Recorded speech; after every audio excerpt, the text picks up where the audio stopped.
కర్మ కర్మ విపాకం ఎంతో మంది చేసి కర్మలను రిలీజ్ చేసుకుంటున్న వాళ్ళు ఎంతో మంది ఇక్కడికి వెళ్ళిన వాళ్ళు కనిపిస్తుంటారు. నాకు థ్యాంక్ యూ చెప్తుంటారు. నేను కూడా యూనివర్స్ థ్యాంక్స్ చెప్తా, అంత అద్భుతమైన ప్రాజెక్ట్ మనకి ఇచ్చినందుకు.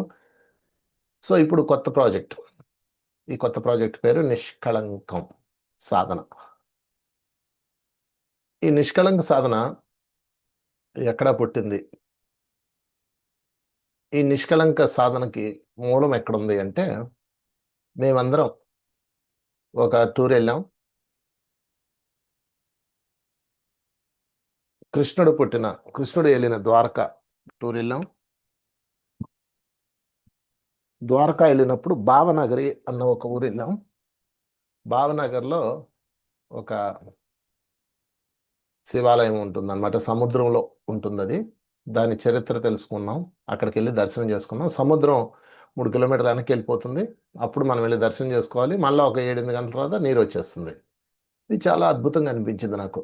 సరే, ఆ ఆలయం యొక్క చరిత్ర ఏమిటి అంటే, మహాభారత సంగ్రామంలో హృదయాలు బరువైన పంచపాండవులకి అక్కడ వైట్ ఎనర్జీని, వైట్ లైట్ని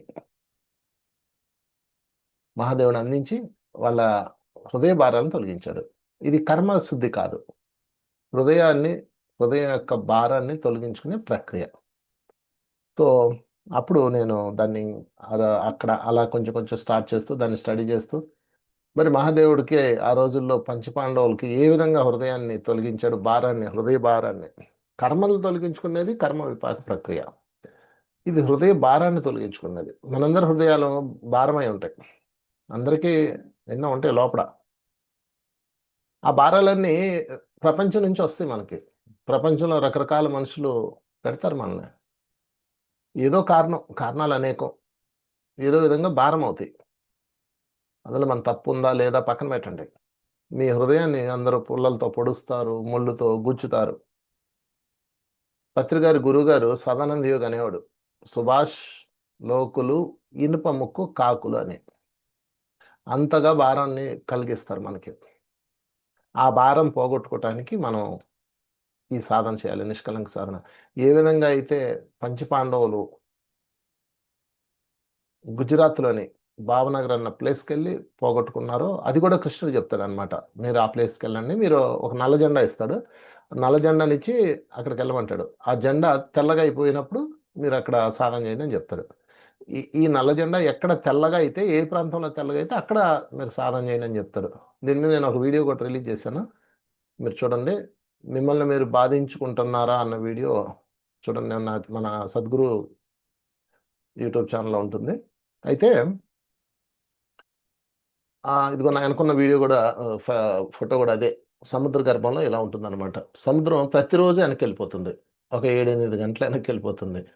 ఎంత వండరో అది. వెనక్కి వెళ్ళిపోయిన తర్వాత మరలా మనం వెళ్ళి అక్కడ శివలింగాలకి 5 ఉంటాయి అన్నమాట, శివలింగాలు. 5 శివలింగాలకి పూజలు చేసుకుని జనం వస్తుంటారు. సో పంచపాండవులు కూడా ఆ ప్లేస్లో సాధన చేసి రిలీజ్ చేసుకున్నారు. ఇప్పుడు మళ్ళీ మన హృదయాలు తేలిక చేసుకోవడానికి మళ్ళీ అంత దూరం వెళ్ళాలా? మళ్ళా అదొక పుణ్యక్షేత్రం. ఓకే, ఇప్పుడు అక్కడికి వెళ్ళాల్సిన పని లేదు, ఎందుకంటే ఈశ్వరుడు అన్ని చోట్ల ఉన్నాడు, అన్ని అన్ని కాంతి ప్రదేశాల్లో ఉన్నాడు. కాకపోతే మనం దానికి కొన్ని ప్రత్యేకమైన సిస్టమ్స్ పెట్టి ఎక్కడి నుంచైనా మీ హృదయాన్ని తేలిక చేసుకోవచ్చు అనే ఒక సిస్టమ్ తయారు చేసాం, యూనివర్స్ ద్వారా మనకు వచ్చింది. సో అదే ఇప్పుడు నిష్కళంక సాధన. కర్మ విపాక ఎలాగైతే వైరల్ అయ్యి అందరూ కర్మలు పోగొట్టుకోవడానికి ఉపయోగపడుతుందో, అలాగే ఇది కూడా ముందుకెళ్ళాలి. మనం ఆ యేసును కోరుకుంటూ ఒకసారి ధన్యవాదాలు చెప్దాం, ఎంత మంచి అద్భుతాన్ని ఇచ్చినందుకు. మీకు డౌట్ రావచ్చు, ఏమండి కర్మలు ఏంటి, మనసు బాధ ఏంటి, ఏంటి ఆ బాధ ఏంటి, ఈ బాధ ఏంటి అంటే, ముందు మీకు బాధలు 3 రకాలుగా ఉంటాయి.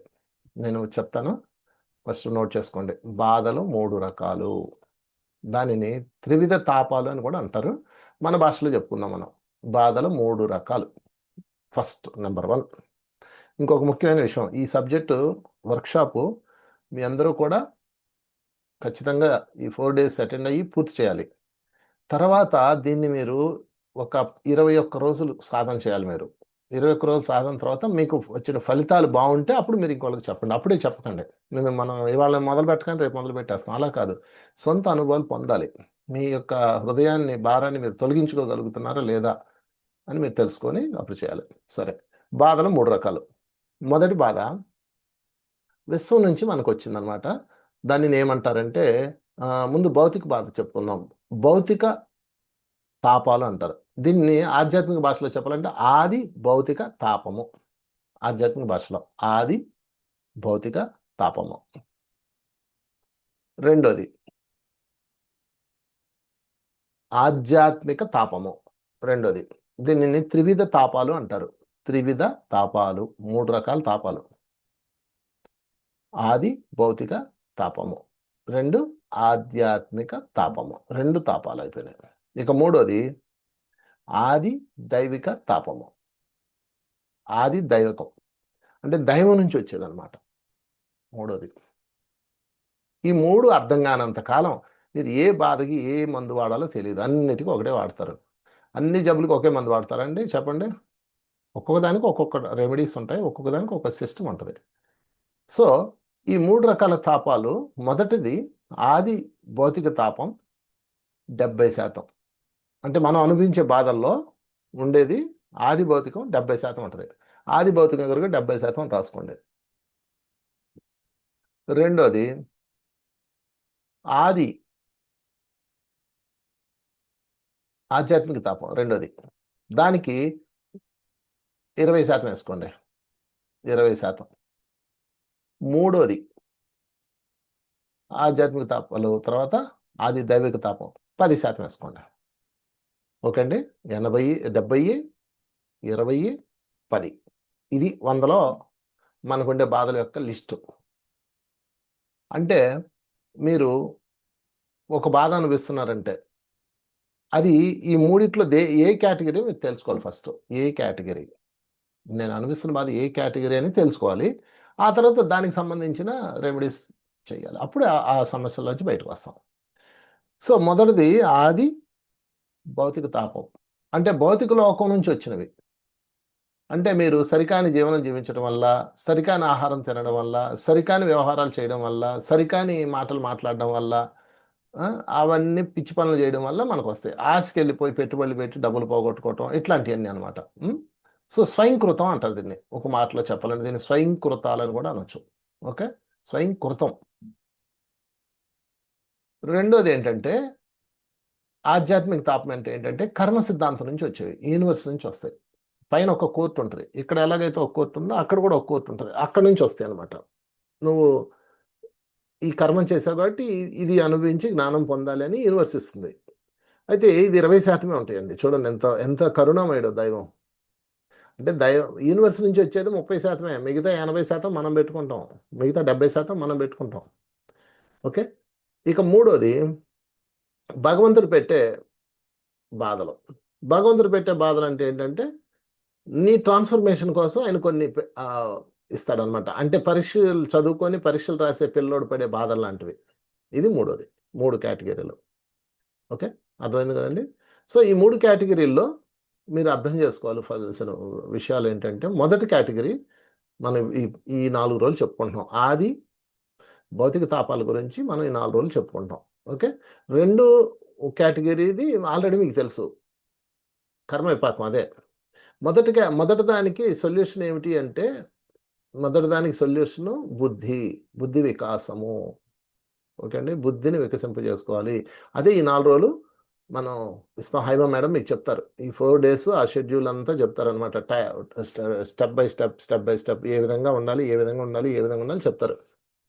రెండో దానికి మీకు ఆల్రెడీ తెలుసు, కర్మధ్యానం చేయాలి, కర్మ విపాకం చేయాలి, అంతే. రెండో దానికి సొల్యూషన్ ఏంటంటే జ్ఞానము.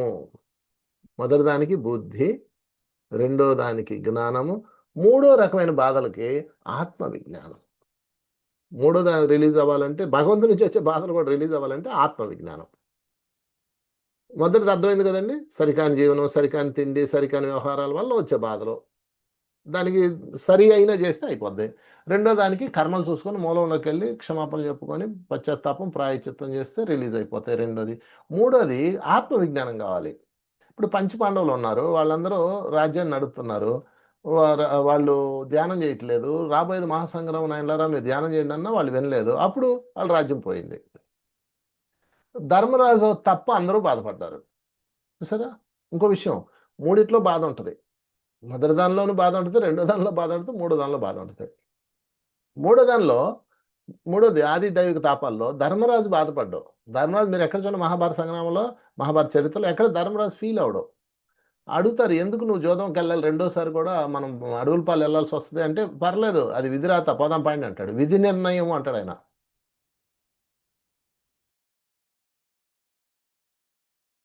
అంటే ధర్మరాజుకి ఆత్మవిజ్ఞానం ఉంది కాబట్టి దుఃఖం లేదు. ఇక్కడే ఒక విచిత్రమైన పరిస్థితిలో అందరూ ఇరుక్కొని ఉన్నారు. ఆత్మవిజ్ఞానం ఉంటే మూడు ఉండవు అనుకున్నారు, ఉండవు, లాస్ట్ది ఉండదు. హ్మ్. అర్థమైందా మీకు? బుద్ధి ఉంటే మొదటిది ఉండదు, మొదటి ప్రాబ్లమ్స్ సాల్వ్ అవుతాయి. జ్ఞానం ఉంటే రెండో ప్రాబ్లం సాల్వ్ అవుతాయి. ఆత్మవిజ్ఞానం ఉంటే మూడో ప్రాబ్లం సాల్వ్ అవుతాయి. చాలా మంది ఏం చెప్తారంటే నీకు ఆత్మవిజ్ఞానం ఉంటే అడ్డి పోతాయి అంటారు. పోవు. అటైతే మహాయోగులు చాలా మంది ఒకటి రెండుతో బాధపడ్డారు. అవునా కదా? కనుక మిత్రులారా, మీరు బాగా అర్థం చేసుకొని మూడిటికి మూడు రెమెడీస్ తీసుకొని మీ జీవితాన్ని సుసంపన్నం చేసుకోవాలి. ఎవరైనా బాధపడుతున్న వాళ్ళకి మీరు చెప్పాలి. ఇందులో 70% మొదటిది మనం వర్క్ షాప్ చేస్తున్నాం. దీని మీద నేను మళ్ళా మీకు అది ఎలా వైట్ ఎనర్జీని ఎలా తీసుకొని రిలీజ్ చేసుకోవాలో అన్నీ చెప్తాను నేను మీకు. సో ఈ ప్రాజెక్ట్ సక్సెస్ చేయండి, మీరు బాగా నేర్చుకోండి. ఎందుకంటే ఒక 2 సెకండ్లకి ముగ్గురు ఆత్మహత్య చేసుకొని చనిపోతున్నారు. వరల్డ్ వైడ్ రిపోర్ట్ ఇది. సారీ, 2 నిమిషాలకి ముగ్గురు ఆత్మహత్య చేసుకొని చనిపోతున్నారు వరల్డ్ వైడ్గా. నిమిషానికి ఒకడు అనుకోండి, నిమిషానికి ఒకడు ఎగిరిపోతున్నాడు ఈ ప్రపంచంలో. అంటే ఇప్పుడు మన క్లాస్ స్టార్ట్ ఎంతసేపు అయింది? 20 నిమిషాలు అయింది. 20 మంది ఎగిరిపోయారండి. ఎలా చనిపోయారు 20 మంది తెలుసా? ఆత్మహత్యతో. అంటే హ్యాపీగా ఉండాల్సిన లైఫ్ని, సంతోషంగా జీవించాల్సిన జీవితాన్ని వాళ్ళు తుంచేసుకున్నారు. దేని వల్ల తుంచుకున్నారంటే ఇదిగో మొదటి దాని వల్ల. అది కర్మ కాదు, ఆత్మహత్య కర్మ కాదు. ఆత్మహత్యలో రకాలు ఉన్నాయి. అది రెండోది ప్రేరణ ద్వారా వచ్చేది, అది వేరు. అంటే కొంతమంది చచ్చిపోయిన లోపల నుంచి ఎవడో చెప్తుంటాడు, వాళ్ళు అలా సూసైడ్ చేసుకుంటారు. అది ప్రేరణ కాదు, అది కర్మ. అది పక్కన పెడదాం. మానసికంగా దౌర్బల్యంతో, మానసిక దుర్బలత్వంతో చనిపోవడం అన్యాయం అండి.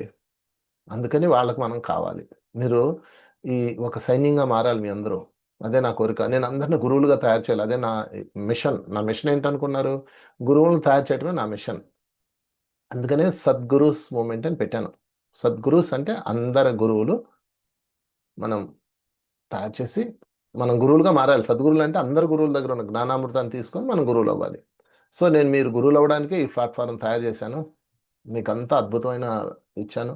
బాగా సాధన చేయండి. ఈ 4 రోజులు బాగా వినండి, క్లాసు నోట్ చేసుకోండి, పిన్ టు పిన్ డిస్కస్ చేయండి. తర్వాత 21 రోజులు మీకు ఇది రెగ్యులర్గా ఆన్లైన్లో ఉంటుంది. రెగ్యులర్గా ఆ 21 రోజుల తర్వాత మీరు దీన్ని మరింత నాలెడ్జ్ పెంచుకొని ఇతరులకు చెప్పే విధంగా మీరు తయారవ్వాలి. ఓకే. సో ఇదందరికీ నేను మరొకసారి అభినందనలు చెప్తున్నాను. ఎంతో చక్కగా మీరు అద్భుతంగా తయారవుతున్నందుకు. మీరైతే ఈ 4 డేస్ నిష్కలంక జ్ఞానాన్ని పొందండి ఫస్ట్. నేను వచ్చిన మరలా నేను సాధన కూడా చేయిస్తాను. ఒక్క 21 రోజులు మాత్రం మీరు ఎవరితో చేయించకండి. మీరు బాగా సాధన చేయండి. ఒకటే గుర్తు, మీ హృదయం తేలికవుతుందా లేదా, హృదయం యొక్క బరువు తగ్గిందా లేదా, దానిని మీరు తెలుసుకోండి. ఫస్ట్ ప్రాక్టికల్గా అనుభవంగా తెలుసుకోవాలి. మీలో ఎవరన్నా, నేను ఈ మధ్య బెంగళూరులోను కొన్ని చోట్ల చేయించాను. ఎవరైనా ఉన్నారా నిష్కలంక సాధన చేసిన వాళ్ళు నాతో? రోజు మాస్టర్స్ గ్రూప్లో ఎవరైనా ఉన్నారా? ఎవరన్నా చేస్తున్న వాళ్ళు ఉన్నారా? వాళ్ళకి ఏమన్నా ఫలితం ఉందా? ఉంటే కనుక ఎవరైనా చేయండి, వాళ్ళకి మాట్లాడిద్దాం. సో ఎప్పుడైతే మీరు నిష్కళంక ప్రియత్వంలోకి, నిష్కళంకం ఆ పేరు ఎంత బాగుందో, నాకు భలే నచ్చింది ఆ పేరు. సో ఆ నిష్కళంకం, ఆ కళంకంలో రిలీజ్ అయిపోవాలి. మరలా చెప్తున్నాను, కళంకం అంటే మీరు గుర్తుపెట్టుకోండి, కళంకము అంటే మీకు మీరు పెట్టుకున్నది, మీరు పెట్టుకున్నది. ఆ స్వప్న చెప్పరా, నిష్కళంకం గురించి 2 మాటలు చెప్పను. సార్, ఎప్పుడైతే మన లోపల నుంచి నెగెటివ్ ఎనర్జీ అంతా తీసేసి, ఎప్పుడైతే కాంతిని మనం తీసుకున్నామో, ఆ సాధన చేసిన ఫస్ట్ రోజే నాకు మాస్టర్స్ హీలింగ్ జరిగింది అని చెప్పారు సార్, మీతోని చెప్పాను డ్రీము. చాలా బా వచ్చింది. అంటే డ్రీమ్ చెప్పాలా సార్? చెప్పు చెప్పు. ఆ డ్రీమ్‌లో ఏంటి అంటే, ఒక ఊరు కనిపించింది. ఆ ఊర్లో అన్ని మురికి కాలువలన్నీ గూడా క్లీన్ చేస్తున్నారు. క్లీన్ చేస్తుంటే అక్కడ మా నాన్న, మా పాప బయటికెళ్లారు. వాళ్ళని తీసుకురాడానికి నేను వెళ్ళాననమాట. వెళ్తే అక్కడ వచ్చే దారిలో ఆ మురికినంతా తీసి ఒక ట్రాక్టర్‌లో వేస్తున్నారు. వేస్తుంటే ఆ వచ్చే దారిలో నేను తప్పించుకుంటూ వస్తున్నా కూడా నా మీద కొంచెం పడుతుంది మా మీద. అయినా అట్లే ముందుకొచ్చేసాం. అయినా కొంచెం పడింది. అలాగే ముందుకొచ్చేసాము. మళ్ళీ నెక్స్ట్ బిట్ ఏంటంటే, అదంతా గూడా చాలా నీట్‌గా ఉంది. ఆ ప్రదేశం అంతా గూడా నీట్‌గా ఉంది. నేను వెళ్తున్నా. వాళ్ళింకా రాలేదు. మళ్ళెటెళ్ళిండ్రో అని తీసుకొద్దామని వెళ్తున్నా. వెళ్తుంటే అక్కడ ఎంత నీట్‌గా ఉందంటే, అక్కడ వాటర్ ఫ్లో ఉంది. నాకది గూడా తెలియలేదనమాట.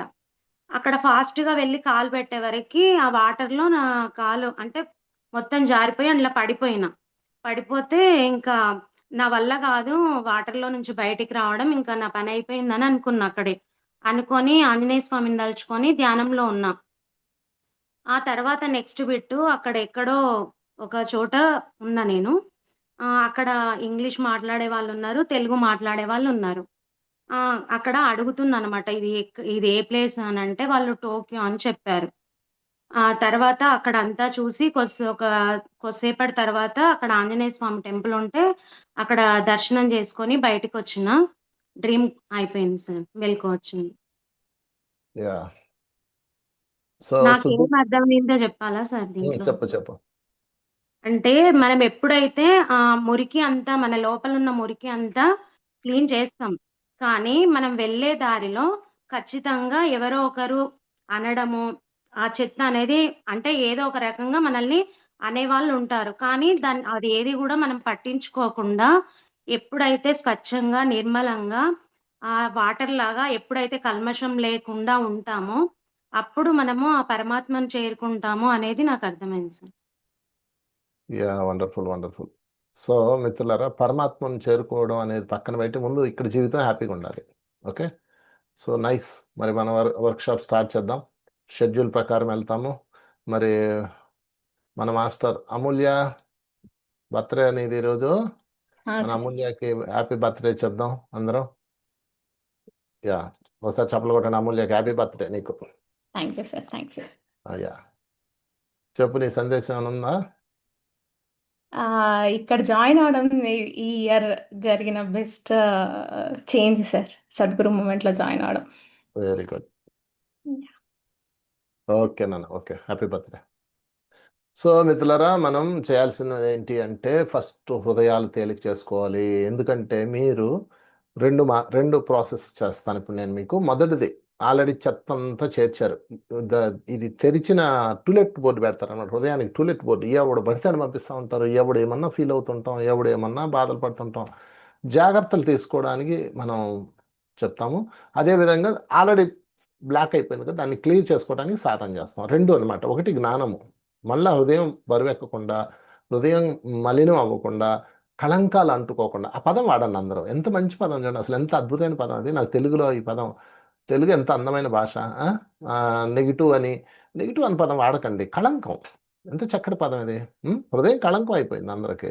కళంకం అంటే కరెక్ట్ వర్డ్ అనమాట. అన్నిటికీ నెగిటివ్ వాడేస్తారు మీరు. కరోనాకి నెగిటివ్ వాడేస్తారు, హృదయానికి నెగిటివ్ వాడేస్తారు. సో మళ్ళానేమన్నా పాజిటివ్గా ఉండాలి అంటారు. పాజిటివ్ కాదు, స్వచ్ఛతగా ఉండాలి. స్వచ్ఛత. ఓకే. సో ఇంగ్లీష్ పదాలు కొంచెం పక్కన పెట్టి తెలుగు చక్కటి మధురమైన పదాలనే వాడదాం. సో మన హృదయాలు కళంకం అయిపోయిన వాటిని ఎలా క్లీన్ చేసుకోవాలో నేను మీకు లాస్ట్లో ప్రాక్టికల్ చేయిస్తాను. అయినా మేడం ఈ ప్రాసెస్ చెప్తారు. సో ఈ సిలబస్ అంతా కూర్చొని తను తయారు చేసి నాకు ఇస్తుంది. నేను దాన్ని అంతా రెక్టిఫై చేసి మార్పులు చేర్పులు చేసి ఒక సిస్టమేటిక్ తయారు చేస్తాను అనమాట. సో ఇది 4 డేస్ ట్రైనింగ్ ప్రాసెస్ ఉంటుంది. 21 డేస్ మిగతా మిగతా రోజులు మీకు ఆల్మోస్ట్ అన్ని రోజులు జూమ్లోనే వర్క్ ఉంటుంది, వర్క్ షీట్ ఉంటుంది అనమాట. సో ఇది మీరు బాగా సాధన చేసి కొత్తగా తయారయ్యి, ఎందుకంటే మిత్రులారా ఇందాక చెప్పాను కదా, గత ఇప్పుడు ఎంత టైం ఎంత అయింది, 6:47 అంటే 47 నిమిషాలు. 6కి మన జూమ్ స్టార్ట్ అయ్యి 6 గంటలకి 47 నిమిషాలు అయింది. 47 మంది చనిపోయారండి ఈ ప్రపంచంలో. కేవలం ఆత్మహత్యలతో, హృదయం యొక్క భారంతో. కనీసం మనం అవి ఆపగలిగే విధంగా మనం తయారవ్వాలి.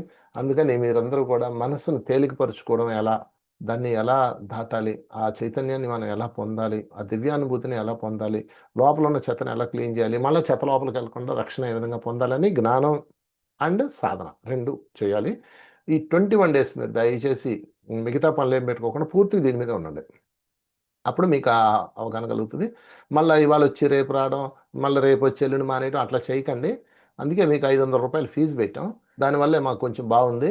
రెండోది, ఈ ₹500 పెట్టారేంటి అనుకోకండి, అది మేము మన కార్యక్రమాలకే వాడతాము సపోర్ట్గా. సో దాని పట్ల మీరు చింతించకండి. 4 రోజులకు కూడా 500 ఏంటా అని మళ్ళా కళంకం పెట్టుకోకండి. మీకు 21 రోజులు ప్యాకేజ్ కాబట్టి ఇది మీ డబ్బుకి చక్కగా ఉంటుంది. లాస్ట్‌లో ఎవరన్నా నేను నేర్చుకున్నాను గానీ నా బుర్రకు ఎక్కలేదు, నాకు ఇది వద్దన్నా హాయిగా వాళ్ళు 500 వెనక్కి ఇచ్చేస్తాం. ఓకే. మీ 500 మీకు వెనక్కి కూడా ఇస్తాం. బంపర్ ఆఫర్ అనమాట ఇది. సో ఎనీవే కంగ్రాచ్యులేషన్స్ అందరూ ఈ వర్క్షాప్‌కి వచ్చినందుకు. మళ్ళా ముఖ్యమైన యూట్యూబ్‌లో అప్లోడ్ చెయ్యం. ఎందుకంటే యూట్యూబ్‌లో అప్లోడ్ చేస్తాం కాబట్టి ఎవరికీ దాని మీద శ్రద్ధ ఉండదు. ఇప్పుడేం అప్లోడ్ చెయ్యం. అందుకని శ్రద్ధగా ఖచ్చితంగా మీరు ఈ 4 రోజులు చేయాలి. ఇంకేం యూట్యూబ్‌లో వస్తది కదా అని మీరు కెమెరా ఆపేసి, ఫోన్ ఆపేసి అడుక్కోపోతారు, నాకు తెలుసు మీ సంగతి. అందుకని ఈ 4 డేస్ సిన్సియర్‌గా అటెండ్ అవ్వండి. No YouTube live, no YouTube upload. తర్వాత ఎప్పుడో చేస్తాం, అది వేరే విషయం. ఇంకొక అంశం ఏంటంటే మీరు అంటే రికార్డ్ చేసుకోవాల్సిన బెంగ లేదులే మీకు. అది మా రికార్డ్ మా దగ్గర ఉంటుంది. మేము తర్వాత చేస్తాం. 21 రోజుల తర్వాత దీన్ని చేస్తాం. సో ముందు బాగా ప్రాక్టీస్ చేయండి. ప్రాక్టీస్. తర్వాత మీరు దీన్ని ఇతరులకు అందించాలి మిత్రులారా. ఓకే. ఇదిగో ఎంతైంది? 49 మంది ఎగిరిపోయారు. ఈ ప్రపంచంలో ఇంకా విచారకరమైన అంశం చెప్పనా? ఈ ప్రపంచంలో ఆత్మహత్యలు చేసుకొని చనిపోయే వాళ్ళలో 80% టీనేజర్స్ అండి. పిల్లలు, టీనేజ్ పిల్లలు. అంటే మనం ఎంత వర్క్ చేయాలో ఆలోచించండి. కనుక అందరం వర్క్ చేద్దాం. అందరి హృదయాలు, భారమైన హృదయాలను తెరిపిద్దాం. సంతోషమే అద్భుతం. జీవితం అంటే ఒక సుగంధ పరిమళం. ఇల్లు అనేది ఒక అద్భుతమైన పర్ణశాల. కుటుంబం అంతా ఒక ఆట పాట. ఇది ఒక అద్భుత జీవితం. భగవంతుడు ఇచ్చిన వరం, బృందావనం మన కుటుంబం అన్న భావంలో మనం తయారవుదాం. దానికి కావాల్సిన జాగ్రత్తలు, దానికి కావాల్సిన సాధన మనం చేద్దాం. ఓకే. బట్ ఎనీవే ఆనాపానసతి ధ్యానం అయితే ఖచ్చితంగా మీరు రెగ్యులర్గా చేయాలి. ఇది ధ్యానము కాదు, నిష్కలంక సాధన. గుర్తుపెట్టుకోండి. ఓకే. దీన్ని ధ్యానం అన్న పదం వాడకండి. నిష్కలంక ధ్యానం అనకండి. అనేస్తారు మీరు, మా పేర్లు మార్చేయకండి. నిష్కలంక సాధన అంతే. పంచపాండవులు ఏం చేశారు? నిష్కలంక సాధన చేసి అది పొందారు. మనం కూడా అలాగే చేద్దాం మహాదేవుడి నుంచి. మరొకసారి హరహర మహాదేవ శంభు శంకర. గట్టిగా చెప్పలు కొడదాం ఆ మహాదేవునికి, ఆ దివ్యాత్మ స్వరూపునికి. Thank you very much. మరి మనం స్టార్ట్ చేద్దాం. హైమా స్టార్ట్ చేయి. Big clap to Haima madam. చెప్పలు కొడదాం హైమా మేడంకి. స్టార్ట్ చేయి. Thank you sir. Okay masters, నా వాయిస్ బాగానే ఉందా అమూల్య?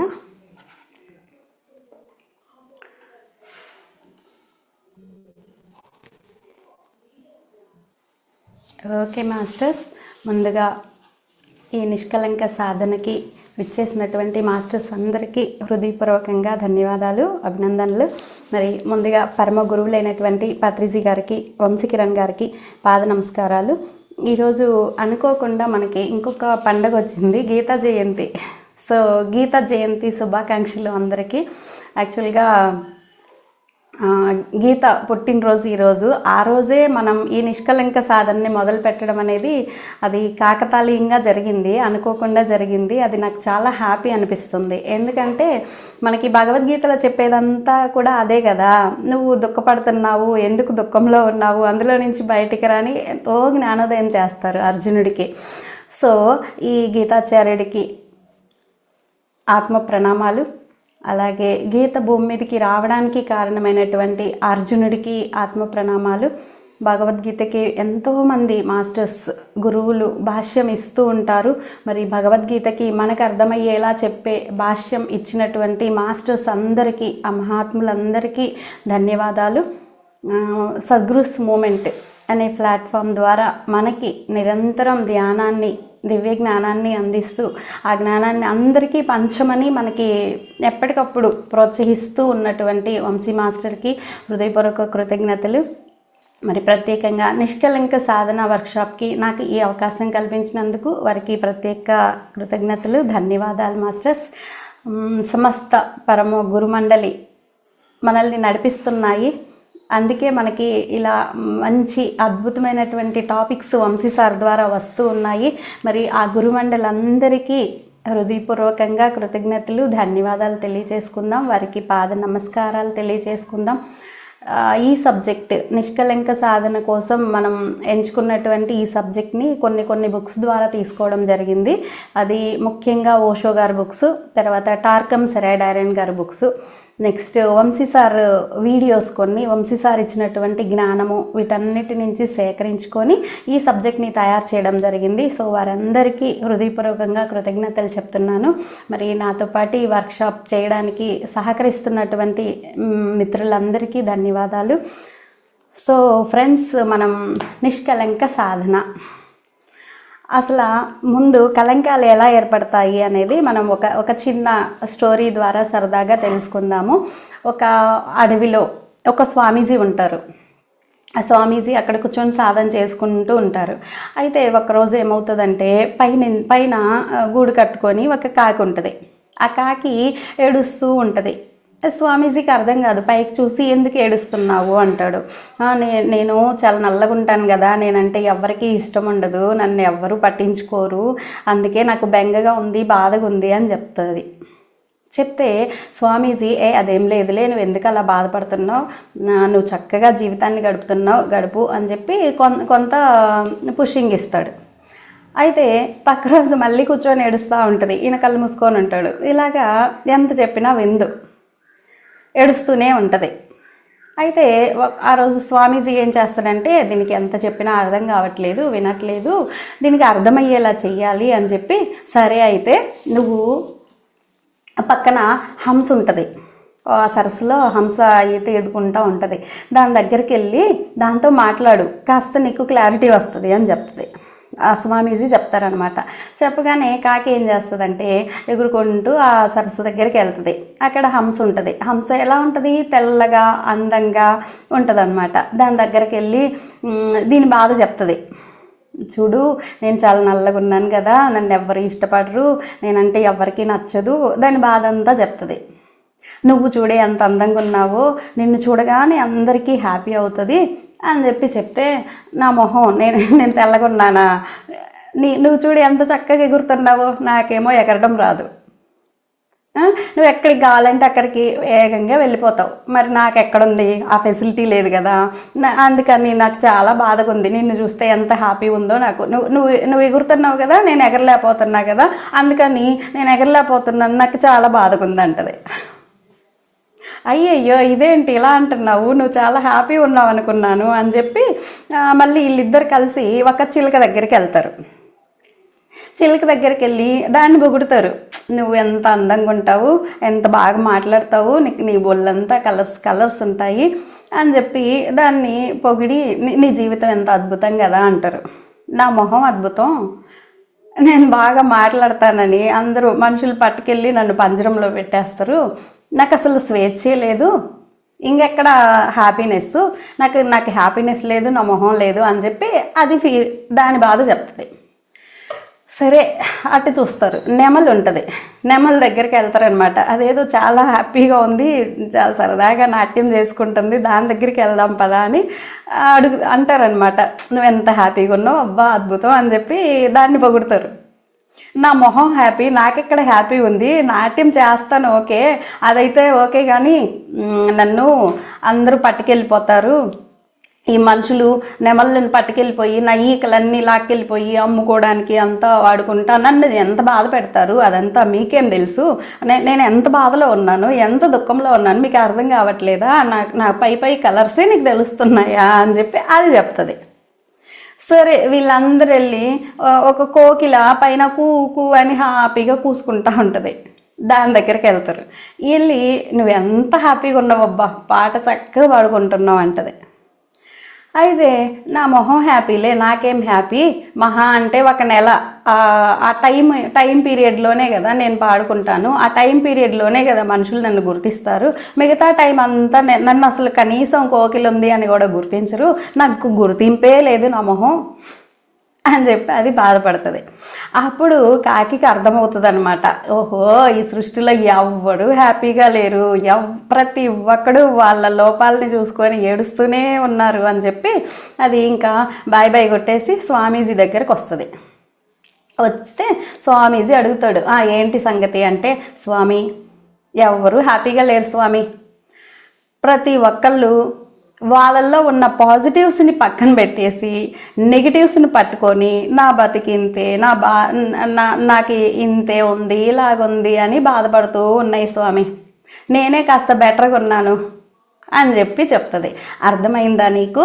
కాబట్టి నీలో ఏవైతే ప్లస్లు ఉన్నాయో, నిష్కలంకాలు ఏవైతే ఉన్నాయో, ఈ వర్డ్ వాడుకుందాం, వాటిని గుర్తించి హ్యాపీగా ఉండు. లేని దానికోసం, ఏదైతే లేదు అనుకుంటున్నావో దానికోసం అస్సలు ఆలోచించుకో, ఉన్నదాన్ని హ్యాపీ పొందు అని చెప్పి చెప్తాడు. ఎందుకు ఈ స్టోరీ చెప్తున్నానంటే ఫ్రెండ్స్, మనం కూడా ఒకసారి చెక్ చేసుకుందాం.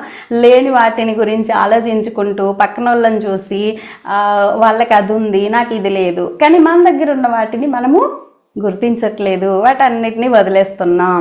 ఇలాగా మనలో కాకి ఎలాగైతే తన వైకల్యాన్ని తను సృష్టించుకుందో మనం కూడా రకరకాల వైకల్యాలని సృష్టించుకుంటూ ఉన్నాం. అది పాపం ఒక్క నల్లగొన్నాననే సృష్టించుకుంది, మనమైతే ఇంకెన్ని సృష్టించుకున్నామో, బోల్డ్ అన్ని సృష్టించుకొని ఉన్నాం.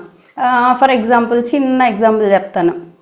ఎవరో ఫ్రెండ్ ఇంటికో లేకపోతే రిలేటివ్స్ ఇంటికో వెళ్తే వాళ్ళు ఏదో బిజీగా ఉంటారు, వాళ్ళు ఏదో పనిలో ఉండి మనల్ని సరిగ్గా పలకరించలేకపోతారు. అంతే, మన ఈగో హర్ట్ అయిపోతుంది. ఏంటి నేను వాళ్ళ ఇంటికి వెళ్తే నన్ను సరిగ్గా పలకరించలేదు అని చెప్పి మన అహం దెబ్బతింటుంది. సరే, అక్కడ అహం దెబ్బతినింది, ఇంటికి వచ్చిన తర్వాత నైట్ అంతా అదే ఆలోచిస్తాం, ఎందుకు నన్ను పలకరించలేదు సరిగ్గా, ఎందుకు నన్ను గుర్తించలేదు. సరే, నైట్ అయిపోయింది, మార్నింగ్ పనులు చేసుకున్నంతసేపు కొంచెం బెటర్గా ఉంటాం. ఖాళీ దొరకగానే నిన్నటి సిచ్యువేషన్ గుర్తొచ్చేస్తుంది. ఎందుకు అలా జరిగింది, వాళ్ళు ఎందుకు అలా ప్రవర్తించారు, అవునా కాదా? సో పదే అక్కడ జరిగింది ఒక క్షణం, అది కూడా వాళ్ళ సిచ్యువేషన్ వేరుంది, కానీ దాన్ని మనం గమనించకుండా మనకి ఏదైతే జరిగిందనుకున్నామో దాన్నే పదే గుర్తు చేసుకొని పనిమాల కూర్చొని దాని దగ్గరికి వెళ్ళి ఆ ప్లేస్లో ఆ కాలంలోకి వెళ్ళి దాన్ని గుర్తు చేసుకొని బాధపడుతూ ఉంటాం, మనసు పాడు చేసుకుంటూ ఉంటాం. అట్లాగే మన ఇంట్లో వాళ్ళనే చూద్దాం, ఇంట్లో సరిగ్గా రెస్పాండ్ అవ్వరు. మన హస్బెండో పిల్లోడు ఏదో పనిలో ఉంటాడు, వాడిని పిలుస్తాం, అమ్మని నేను పిలిస్తే ఆడు సరిగ్గా మాట్లాడ్డా, సరిగ్గా రెస్పాండ్ అవ్వడా. ప్రతి దానికి మనం ఏ విధంగా మన మనస్సులో ఎన్నో కలంకాలని సృష్టించుకొని చిన్నప్పటి నుంచి ఇప్పటి వరకు మనం బోల్డ్ అన్ని కలంకాలని సృష్టించుకొని వాటిని మళ్ళీ ఖాళీ దొరికినప్పుడల్లా మళ్ళీ బ్యాక్కి వెళ్ళిపోయి ఆ రోజు అలా జరిగింది ఎందుకు, ఈరోజు ఇలా చేశారు ఎందుకు, ఇలాగా పదే గుర్తు చేసుకుంటూ పనిమాల దుఃఖం తెచ్చుకుంటూ ఉన్నాం ఫ్రెండ్స్, అవునా కాదా? సో వీటన్నిటి నుంచి బయటపడడం కోసం ఎప్పటి నుంచో మనం చిన్నప్పటి నుంచి లోపల దాచుకున్నటువంటి ఈ కలంకాలన్నింటినీ శుభ్రం చేసుకోవడం కోసం మనకి వంశీ సార్ ఈ చక్కటి ప్లాట్ఫామ్ని ఇచ్చారు, ఈ వర్క్షాప్ని ఇచ్చారు. సో మనం ఈ వైకల్యాలన్నింటినీ క్లియర్ చేసుకుంటూ మళ్ళీ వీటిని మనం అంటించుకోకుండా ఏ రోజుకి ఆ రోజు శుభ్రం చేసుకుంటూ జాగ్రత్త పడటం కోసం ఏ జాగ్రత్తలు తీసుకోవాలి అనేది ఇవన్నీ ఒక ప్రత్యేకమైన వర్క్షాప్ నాకు తెలిసి ఇది. ఎందుకంటే ఇప్పటిదాకా మనం ఆధ్యాత్మిక తాపాలనే క్లియర్ చేసుకుంటూ ఉన్నాం, ప్రతిదానికి కర్మ అనుకుంటున్నాం. చూడండి, మన జీవితంలో ఏదన్నా చిన్న సిచ్యువేషన్ ఏదన్నా జరిగింది అనుకోండి, అయ్యో కర్మ, నేను గతంలో నేను ఏం చేశానో ఏంటి మైండ్ అటు వెళ్ళిపోతుంది ఫ్రెండ్స్. అలా అయిపోయాం మనం. అందుకనే ఇప్పుడు ఈ వినూత్నమైనటువంటి వర్క్షాప్ని సార్ ఇచ్చారేమో అని నాకు అనిపిస్తుంది. సో ఆది భౌతిక తాపం అంటే భౌతికంగా మనం ఏర్పరచుకున్నటువంటి వీటన్నిటి నుంచి ఈ కలంకాల బారిన ఎప్పుడూ పడుతూనే ఉన్నాం. మరి ఈ పడినటువంటి వాటన్నిటినీ మనసు భారంగా మార్చేసుకుంటూ వాటి వల్ల వైకల్యాలను ఏర్పరచుకుంటూ ఉన్నాం. ఎలా ఉన్నాము అంటే మన జీవితం దుర్భరంగా ఉంది, ఎంతో నిర్జీవంగా ఉన్నాం. అసలు హ్యాపీనెస్ అనేది ఉంటుందా మనకి? ఆ ధ్యానం చేసిన 1 గంట హ్యాపీగా ఉంటాం, మిగతా టైంలో మనం ఎలా ఉన్నాము అనేది మనకి అర్థమవుతుంది. సో ఇప్పుడు మనం ఈ కలంకాల యొక్క మూలాన్ని తెలుసుకొని వాటి నుంచి బయటపడాలి. లేదంటే ఇప్పట్లాగే దుఃఖం, వేదన, అభద్రతా భావం ఇవన్నీ మనకు ఉన్నాయా లేదా ఆలోచించండి ఒక్కసారి. ఆత్మన్యూనతా భావం, విసుగు, ఆందోళన, భయం, అసహనం వీటన్నింటిలో మనం బతుకుతున్నాం. మనకు అర్థం కావట్లా, ధ్యానం చేస్తున్నాము అయినా ఎందుకు నాకు దుఃఖం ఉంది, ఎందుకు వేదన ఉంది, ఎందుకు ఈ అసహనం ఉంది, ఎందుకు ఇంత డిప్రెషన్లో ఉంటున్నాను అని చెప్పి ఒక నిస్సహాయ స్థితిలో మనం ఉండిపోవాల్సి వస్తుంది. అవునా కదా? అరే నేను ఇంత ధ్యానం చేస్తున్నాను ఎందుకు అన్న క్వశ్చన్ అయితే మనకు ఉంది ఫ్రెండ్స్. ఈ క్వశ్చన్కి మనకి వంశీ సార్ ద్వారా భావనగర్లో దానికి బీజం పడింది. నిజంగా అద్భుతం అది. సో వీటన్నింటిలో మనం మునిగిపోకుండా మనల్ని మనం కాపాడుకోవడానికి ఈ వర్క్షాప్ని మనం చేసుకుంటాం. దీంట్లో మనం ఫస్ట్గా తెలుసుకునేది ఏంటి అంటే కలంకం అంటే ఏంటి అసలు. మరి నిష్కలంకంగా అవ్వాలంటే అసలు అదేంటో తెలియాలి కదా, దాని మూలంలోకి వెళ్ళాలి కదా. సో కలంకం అంటే ఏంటి, అవన్నీ ఎలా ఏర్పడతాయి, ఏ విధంగా తొలగించుకోవాలి, మన మనస్సు మలినాలతో ఏ విధంగా చేరుకుంటుంది, వాటిని ఎలా మార్చుకోవాలి, ఇలాంటి చాలా విషయాల్ని మనం ప్రాక్టీస్ చేస్తాము. ఇందాక సార్ చెప్పినట్టు డైరెక్ట్గా సారే వచ్చి సార్ ఆధ్వర్యంలో మనం ధ్యానం చేసుకుంటాం, నిష్కలంక సాధన చేసుకుంటాము. సో ఫ్రెండ్స్ ఫస్ట్ కలంకం అంటే ఏంటి అన్నదానికి వెళ్ళిపోదాం మనము సబ్జెక్ట్లోకి. ఏంటి కలంకం అంటే ఇందాక సార్ చెప్పారు, మనకి మనం ఏర్పరచుకునే బాధలు. సింపుల్గా మానసికంగా మనకు మనం ఏర్పరచుకునేటువంటి అపరాధ భావనలు. ఇందాక అనుకున్నాం, అయ్యో వాళ్ళ ఇంటికి వెళ్ళకుండా ఉంటే బాగుండు, వెళ్ళడం వల్లే కదా నాకు అవమానం జరిగింది అంటే మనకు మనం ఒక అపరాధ భావాన్ని ఏర్పరచుకున్నాము. మనసు పడేటువంటి ఒక వేదన, మనకి మనం ఏర్పరచుకున్నటువంటి ఈ అపరాధ భావన వల్ల మనకి మనం ఏర్పరచుకునేటువంటి వేదన, తప్పు చేశానేమో, అలా చేసి ఉండకూడదేమో అని గిల్ట్ ఫీల్ అవ్వడం. ఈ గిల్ట్ ఫీల్ తోటి మిమ్మల్ని మీరే బాధించుకోవడం, మనల్ని మనం బాధ పెట్టుకుంటాం. నేను అలా చేసి ఉండకూడదు, అయ్యో నేను ఇలా చేసి ఉండకూడదు అని. ఇవన్నీ కూడా కలంకాలే ఫ్రెండ్స్. మనకి మనమే విధించుకునేటువంటి శిక్షలు. ఒక రకంగా చెప్పాలంటే ఇక్కడ శిక్ష ఎవరు విధించట్లా, మనకు మనమే విధించుకుంటున్నాం. ఎందుకంటే మనం కలంకం ఏర్పరచుకున్నాం కాబట్టి మనకి మనమే, మన లోపల మనమే నలిగిపోతాం, కుమిలిపోతాం. సో ఇందాక అనుకున్నట్టు ఇది కర్మలో భాగం కాదు ఫ్రెండ్స్. మనకి మనం సరికాని అవగాహన వల్ల, సరికాని జీవన విధానం వల్ల, సరికాని మాటల వల్ల మనం ఏర్పరచుకునేటువంటి దుఃఖాలు. మరి కలంకం ఏర్పరచుకోవడానికి అసలు కారణాలు ఏంటి కారణాలంటే మనం 2 రకాలైనటువంటి కారణాలు చెప్పుకోవచ్చు. ఒకటి ఆత్మన్యూనతా భావం, అంటే మనల్ని మనం తక్కువ చేసుకోవడం. 2 అహంకార భావం, ఇటు లోలో ఉండడం, లేదా రెండోది హైలో ఉండడం. మన కలంకాలన్నింటికి బేస్ ఎక్కడ ఉంటుంది అంటే ఈ ఆత్మన్యూనతా భావంలో ఉంటుంది, లేదా అహంకార భావంలో ఉంటుంది. సరే, మనల్ని మనం తక్కువ చేసుకొని మనల్ని మనం అపరాధ భావంలో ముంచుకొని మనకి మనమే క్రియేట్ చేసుకుంటాం, మనకి మనమే ఏర్పరచుకుంటాం. ఇందాక చెప్పుకున్నట్టు కాకి చూడండి, ఎవరు బాధ పెట్టలేదు దాన్ని, దాని దుఃఖానికి కారణం ఎవరు? అదే దానికదే ఏర్పరచుకున్నటువంటి ఒక కలంకం వల్ల బాధపడింది. సో మనం కూడా అలాగే. ఇంకా రెండో దానికి వస్తే అహంకారం. అది మనలో ఉన్న అహం దెబ్బతినడం వల్ల ఒక రకమైనటువంటి కలంకాలు సృష్టించుకుంటే, ఇతరుల యొక్క ప్రవర్తన వలన, ఇతరుల యొక్క అహంకారం నుంచి ఇంకొక రకమైనటువంటి కలంకాలు ఏర్పరచుకుంటాం. మన స్వాభిమానం, మనకంటూ ఒక స్వాభిమానం ఉంటుంది కదా, దానికి ఎప్పుడైతే ఆటంకం ఏర్పడిందో వేదన చెందుతాం, బాధపడతాం. అయ్యో నా అహం దెబ్బతిందే. అక్కడ ఏమీ జరగదు, కానీ మన అహం దెబ్బతింది, ఎక్కడో హట్ అవుతాం. వాళ్ళు అలా అన్నారే, హట్ అయిపోతాం. ఇంకా రెండవది ఇతరుల వల్ల ఏర్పరచుకునే కలంకాలు. ఇతరులు మరి వాళ్ళ నోరు వాళ్ళ ఇష్టం కదా, వాళ్ళకి ఇష్టం వచ్చినట్టు మాట్లాడతారు కదా. మాట్లాడినప్పుడు వాటిని మనం తీసుకోవడం వల్ల మనము ఇంకొక రకమైనటువంటి కలంకాలని ఏర్పరచుకుంటాము. అహం ఒకటి, మన అహం దెబ్బతింటాం. రెండోది ఎదుటి వాళ్ళు అహంతో మాట్లాడేటువంటి మాటల్ని తీసుకోవడం. ఈ రెండు రకాలైనటువంటి కలంకాలని మనం ఏర్పరచుకుంటూ ఉంటాం. ఇతరుల యొక్క ద్వేషం నుంచి, ఇతరుల యొక్క అసూయల నుంచి, అహంకారం నుంచి, నిర్లక్ష్యం నుంచి, నిందలు, ఎగతాళి, చిన్న చూపులు, అవగాహన లోపం, ఇలాంటివన్నీ ఉంటాయి. అవునా కదా? అలా ఉన్నప్పుడు వాటి నుంచి మనం కొన్ని కలంకాలని సృష్టించుకుంటూ ఉంటాం. అయితే చూద్దాం. ఫస్ట్, ఇతరుల చర్యల వలన మనం ఏమేం కలంకాలని ఏర్పరచుకుంటాము, దాన్ని ఏ విధంగా దాటాలి. ఇతరుల యొక్క చర్యలు అవి మన చేతుల్లో ఉండవు కదా. పక్కన వాళ్ళు ఎలా ప్రవర్తిస్తారనేది మన చేతుల్లో ఉండదు కదా. మరి అలాంటప్పుడు వాటి నుంచి మనము ఏ విధంగా తప్పించుకోవాలి, ఏ విధంగా బయటపడాలి, ఇది చూద్దాం ఫ్రెండ్స్. ఫస్ట్, ఇతరుల యొక్క జెలస్ నుంచి, ఇతరుల యొక్క అసూయ నుంచి మనం కొన్ని కలంకాలని సృష్టించుకుంటాం. అంటే అవతల వాళ్ళు మన మీద జెలస్ తోటి మనల్ని బ్లేమ్ చేస్తారు, మనల్ని తక్కువ చేసి చూస్తారు. దాన్ని పట్టుకొని మనం బాధపడుతూ ఉంటాం. అయ్యో వాళ్ళు అలాగన్నారే, వాళ్ళు అలాగ చేశారే అని చెప్పి పదే దాన్ని గుర్తు చేసుకుంటూ బాధపడతాం. ఇది అర్థం కావాలంటే ఒక ఎగ్జాంపుల్ చెప్తాను. మనందరికీ తెలిసిందే గౌతమ్ మహర్షి.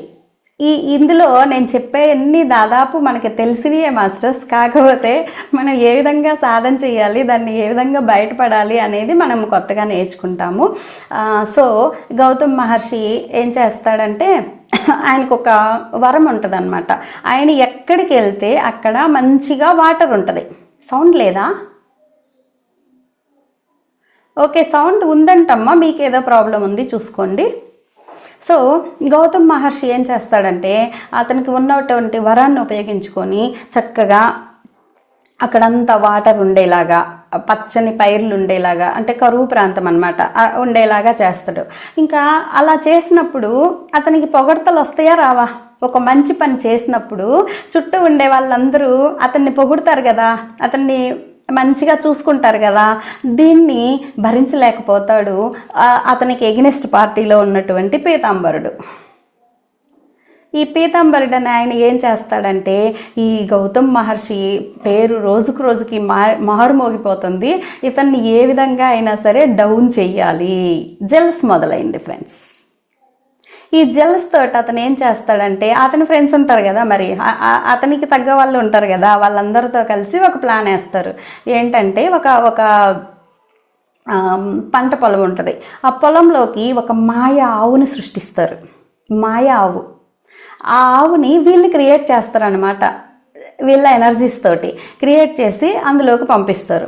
ఈయన ఏం చేస్తాడు, గౌతమ్ మహర్షి, అయ్యో ఆ పంట అంతా పాడు చేస్తుంది అని చెప్పి ఒక దర్భ పుల్ల తెలుసు కదా, సన్నగా చిన్నది ఉంటుంది, చీపురు పుల్ల అంత ఉంటుంది. ఆ దర్భ పుల్ల తీసుకొని అదిలిస్తాడు. అలా అదిలించగానే ఆవు అక్కడ పడి చనిపోతుంది. గోహత్యా పాతకం.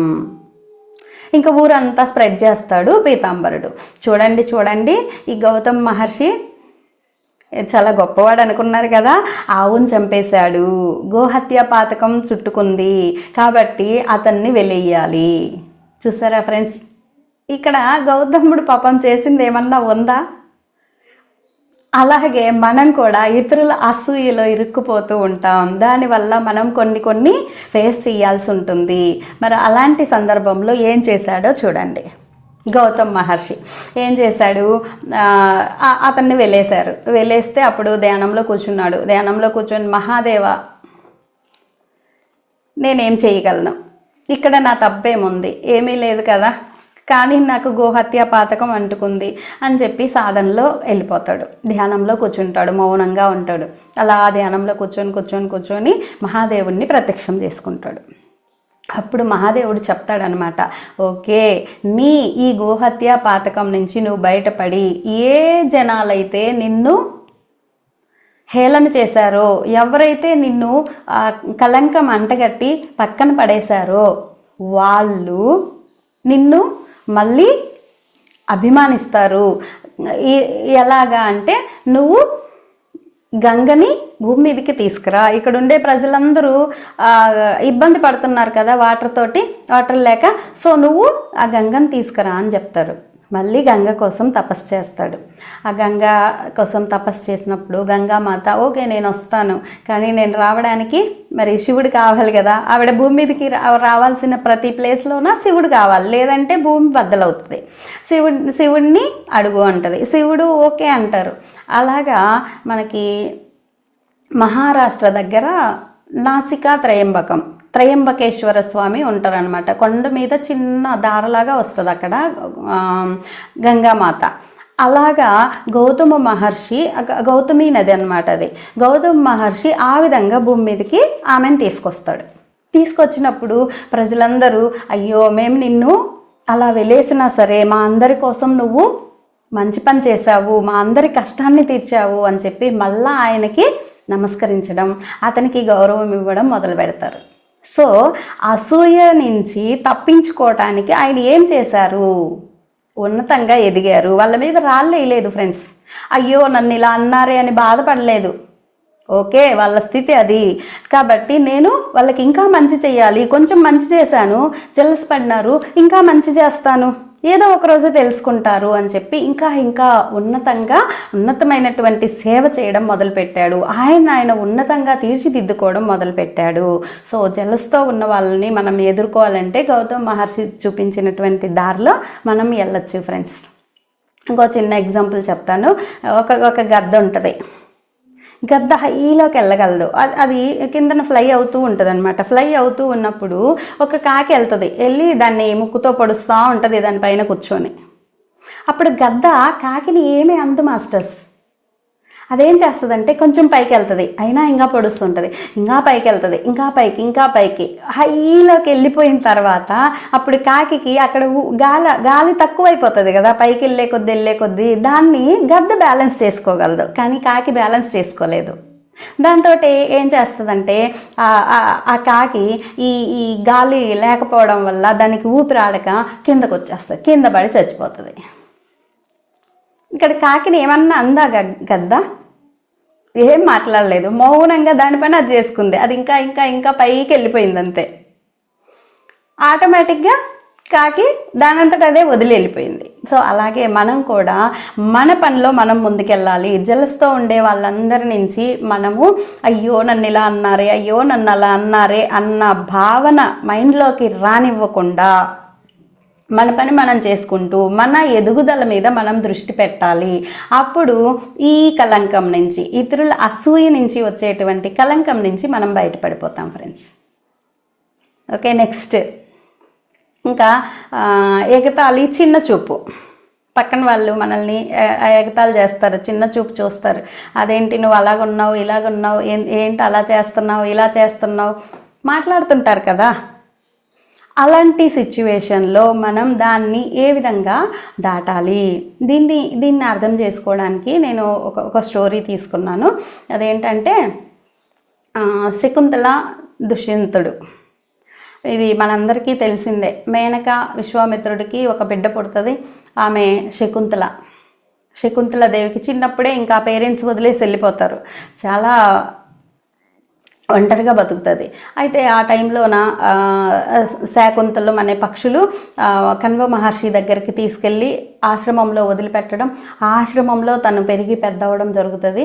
అయితే పెరిగి పెద్ద అయిన తర్వాత ఆమె యుక్త వయసుకు వచ్చిన తర్వాత ఒక రాజు వస్తాడు, దుష్యంతుడు వచ్చి ఆమెని గాంధర్వ వివాహం చేసుకుంటాడు. వివాహం అయిన తర్వాత అతను వెళ్ళిపోతాడు. ఇంకా కణ్వ మహర్షి ఆ టైంలో ఆశ్రమంలో ఉండడు, ఏదో పని మీద బయటికి వెళ్ళి ఉంటారు. సరే అతను వచ్చేటప్పటికి ఈమె గాంధర్వ వివాహం అయిపోయింది, ఆమె ప్రెగ్నెంట్గా ఉంది. విషయం చెప్తుంది దుష్యంతుడు. అయితే ఈయన ఏం చేస్తాడంటే, సరే అమ్మ అక్కడికి వెళ్ళు, ఇంకా ఎదురు చూస్తుంది. ఎన్ని రోజులు ఎదురు చూసినా దుష్యంతుడు రాడు. వెళ్తుంది అక్కడికి, ఈమెనే పంపిస్తాడు కణ్వ మహర్షి. వెళ్ళిన తర్వాత అక్కడ తనకి అవమానం జరుగుతుంది ఫ్రెండ్స్. దుష్యంతుడు మర్చిపోతాడు ఇవన్నీ, ఈవిడ గుర్తుండదు. ఇదిగో నీ బిడ్డ అంటుంది ఆవిడ. ఏంటి నా బిడ్డ? నువ్వు ఎవరమ్మా నువ్వు? ఈ రాజ్యానికి మహారాణిని అవ్వాలి అని చెప్పి డ్రామాలు వేస్తున్నావా? ఎవడి బిడ్డనో తీసుకొచ్చి నా బిడ్డ అని చెప్తావా అని చెప్పి. చూడండి, ఒక స్త్రీని అంత దారుణంగా మాట్లాడితే యాక్చువల్గా అయితే అంత కలంకాన్ని తట్టుకోగలరా ఫ్రెండ్స్? అయితే ఆవిడేం చేసింది అంటే, ఆ దుఃఖాన్నంతా, ఆ కలంకాన్నంతా తను తీసుకొని దాన్ని కర్తవ్య నిర్వహణ వైపుకి మళ్లించింది. అయ్యో నన్ను ఇలా చేశాడే, అతని మీద రివెంజ్ తీర్చుకోవాలి, అతన్ని ఎలాగైనా సరే నాశనం చెయ్యాలి, ఇలాగ ఆలోచించలేదు ఆవిడ.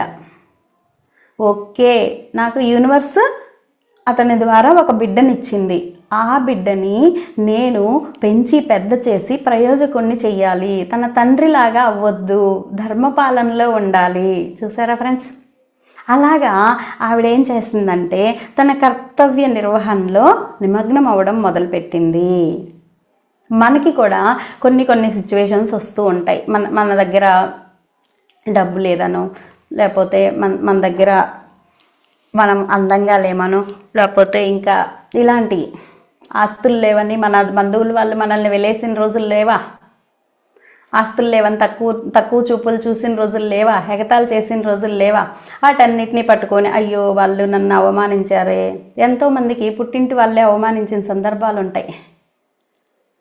అయితే ఈ అవమానాలన్నింటినీ మనం కలంకంగా మార్చేసుకుంటాం.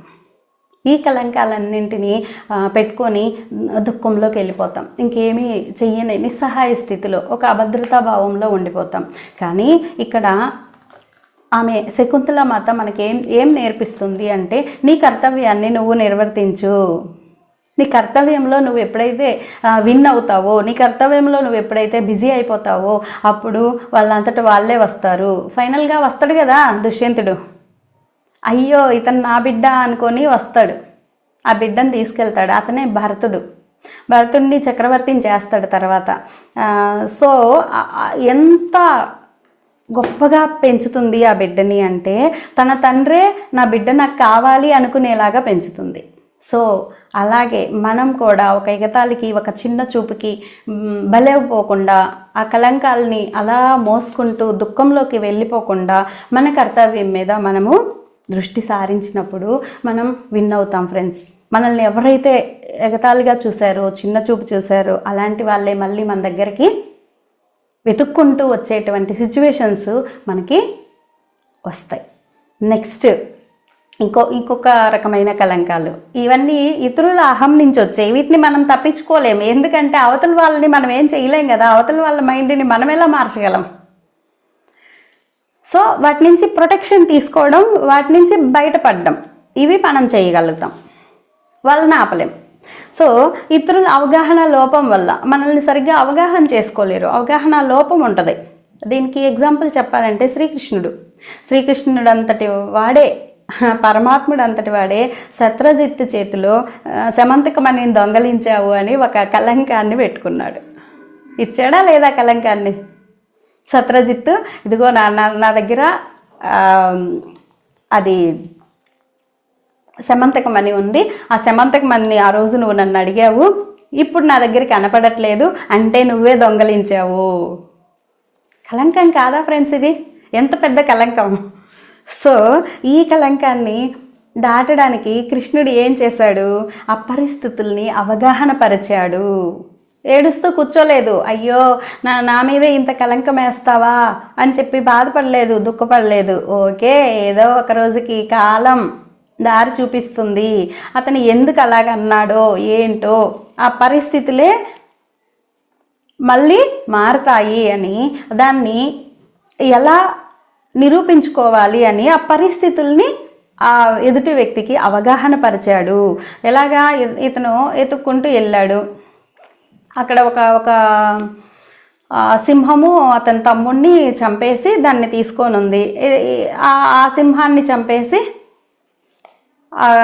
జాంబవంతుడు తీసుకెళ్ళి వాళ్ళ కూతురికి ఇచ్చాడు. ఆ అమ్మాయి కనపడుతుంది అడవిలో కృష్ణుడికి. అమ్మాయి కనపడితే అరే సమంతకమని నీ దగ్గర ఉందే ఎలాగొచ్చింది అన్నప్పుడు మా నాన్న ఇచ్చాడు అంటది. మీ నాన్న ఇచ్చాడా? ఎవరు మీ నాన్న? పద వెళ్దాం అంటాడు. అప్పుడు స్టోరీ మొత్తం బయటపడుతుంది. ఆ సమంతకమన్నీ తీసుకొచ్చి అతనికి ఇచ్చేసి పరిస్థితిని అవగాహన పరుస్తాడు. అంతేగాని కలంకం పెట్టుకొని ఏడుస్తూ కూర్చోలేదు. అవగాహన లోపంతో ఉన్న వాళ్ళని, మన పట్ల ఎవరైతే అవగాహన లోపంతో మన మీద నిందలు వేస్తున్నారో ఆ నిందలు వేసిన వాళ్ళకి మనం అది చెయ్యలేదు అని అవగాహన పరిచేటువంటి ప్రయత్నం చేయాలి, కానీ ఏడుస్తూ కూర్చోవద్దు. ఆ కలంకాన్ని మనం మోసుకుంటూ కూర్చోవాల్సిన పని లేదు. కాలమే ప్రతిదాన్ని పరిష్కరిస్తుంది అన్నది ఇక్కడ మనకి కృష్ణుడు తెలియచేస్తున్నాడు ఫ్రెండ్స్. సో నెక్స్ట్ ఇంకొకటి, అవతల వాళ్ళ క్రోధం నుంచి మనకి కలంకాలు ఏర్పడతాయి. ఎదుటి వాళ్ళ యొక్క క్రోధం నుంచి, అంటే కక్ష కట్టుంటారు మన మీద, విపరీతమైన కోపంతో రగిలిపోతూ ఉంటారనమాట. అలాంటి వాళ్ళు ఎలాగైనా సరే మనల్ని అవమానించాలి, ఎక్కడో లాక్ చెయ్యాలి, ఎదురు చూస్తూ ఉంటారు. అలాంటిది ఎగ్జాంపుల్ చెప్పాలంటే దక్ష ప్రజాపతికి శివుడు అంటే విపరీతమైన కోపం, క్రోధం అన్నమాట. ఒకసారి ఏం చేస్తాడంటే కావాలని ఇతన్ని ఎలాగైనా అవమానించాలి, ఈ శివుణ్ణి అవమానించి తీరడమే నా టార్గెట్ అని చెప్పి ఒక సభకి పిలుస్తాడు, ఇన్వైట్ చేస్తాడు. అయితే అతను ఇన్వైట్ చేస్తే వస్తాడో రాడో అని అతనికి ఎంతో ఇష్టమైనటువంటి, శివుడికి ఎంతో దగ్గరగా ఉన్నటువంటి దదీచి మహర్షిని పంపిస్తాడు. శివుణ్ణి పిలువు, నేను ఇన్వైట్ చేస్తున్నాను, నా మాటగా చెప్పు అని చెప్తాడు. చెప్తే దదీచి మహర్షి ఏమనుకుంటాడు, నిజమే కదా, నా మహాదేవుడిని ఇన్నాళ్ళకి పిలుస్తున్నాడు, కాంప్రమైజ్ అయిపోతారు, ఇక నుంచి గొడవలు ఏముండవు, ఇతని క్రోధం తగ్గించుకున్నాడు అని చెప్పి వెళ్ళి పిలుస్తాడు. పిలవగానే మహాదేవుడు సరే వస్తాను పదా అని చెప్పి అంటాడు. వస్తాడు. వచ్చిన తర్వాత అక్కడ విపరీతమైన అవమానం చేస్తాడండి దక్షుడు.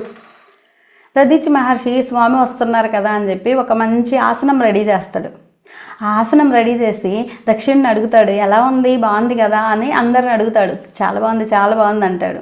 దక్షుడు లోపల రగిలిపోతుంటాడు కదా, పైకి బాగుంది అంటాడు. వచ్చిన తర్వాత మహాదేవుడు వచ్చిన తర్వాత ఏం చేస్తాడంటే ఆ దక్షుడి యొక్క పని వాళ్ళు ఉంటారు కదా, ఆయన దగ్గర పనిచేసే వాళ్ళతోటి కిందన కాళ్ళకి తాళ్ళు కట్టేసి ముందుగా రెడీగా పెట్టుకొని ఉంటారు అనమాట. కరెక్ట్గా శివుడు వచ్చి కూర్చోబోయే లోపు దాన్ని లాగి పడేస్తారండి. ఎంత అవమానం చూడండి. కానీ మహాదేవుడు ఓహో ఇతను క్రోధంతో ఇలా చేశాడా, కలంకం పెట్టుకోలేదు. మనమైతే జీవితాంతం ఏడుస్తాం దానికోసం.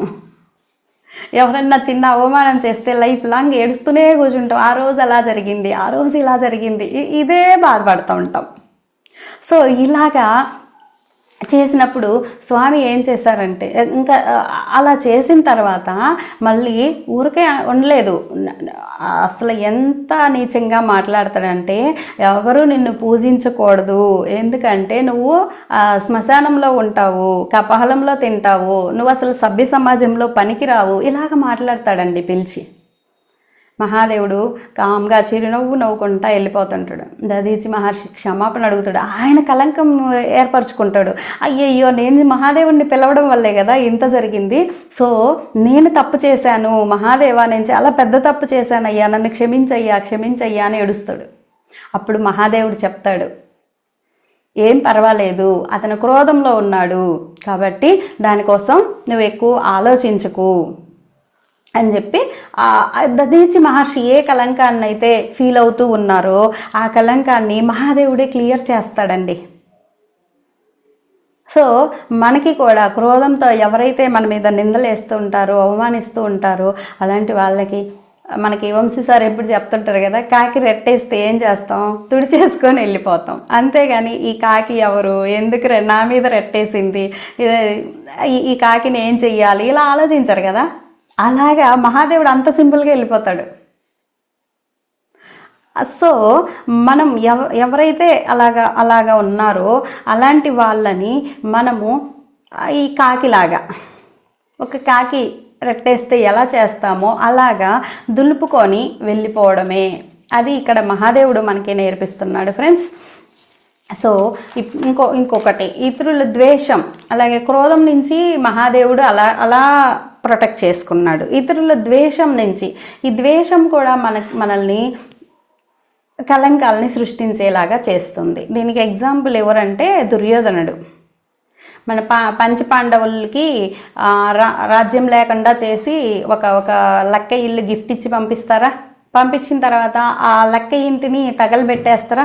అక్కడి నుంచి సొరంగం తవ్వుకొని బయటపడిపోతారు. బయటపడిన తర్వాత వాళ్ళు అజ్ఞాతంలో జీవిస్తుంటారు, ఇంకా రాజ్యం లేదు, ఏం లేదు. బయటకు వస్తే చంపేస్తారేమో. సో అలాంటి సిచ్యువేషన్లో ద్రౌపదిని పెళ్లి చేసుకుంటారు. పెళ్లి చేసుకొని రాజ్యంలోకి వస్తారు. అప్పుడు రాజ్యంలోకి వచ్చిన తర్వాత ఒక చిన్న రాజ్యం ఇస్తారు వాళ్ళకి. అయితే వాళ్ళు వాళ్ళ శక్తితోటి చుట్టూ ఉన్న రాజ్యాలన్నింటినీ విస్తరించుకుంటారు. అశ్వమేధ యాగం చేసి తన సామ్రాజ్యాన్ని దుర్యోధన రాజ్యం కంటే పెద్దది చేసుకుంటారు వాళ్ళు. అలా చేసుకున్నప్పుడు దుర్యోధనుడు రగిలిపోతాడు, ద్వేషం వచ్చేస్తుంది అతనికి.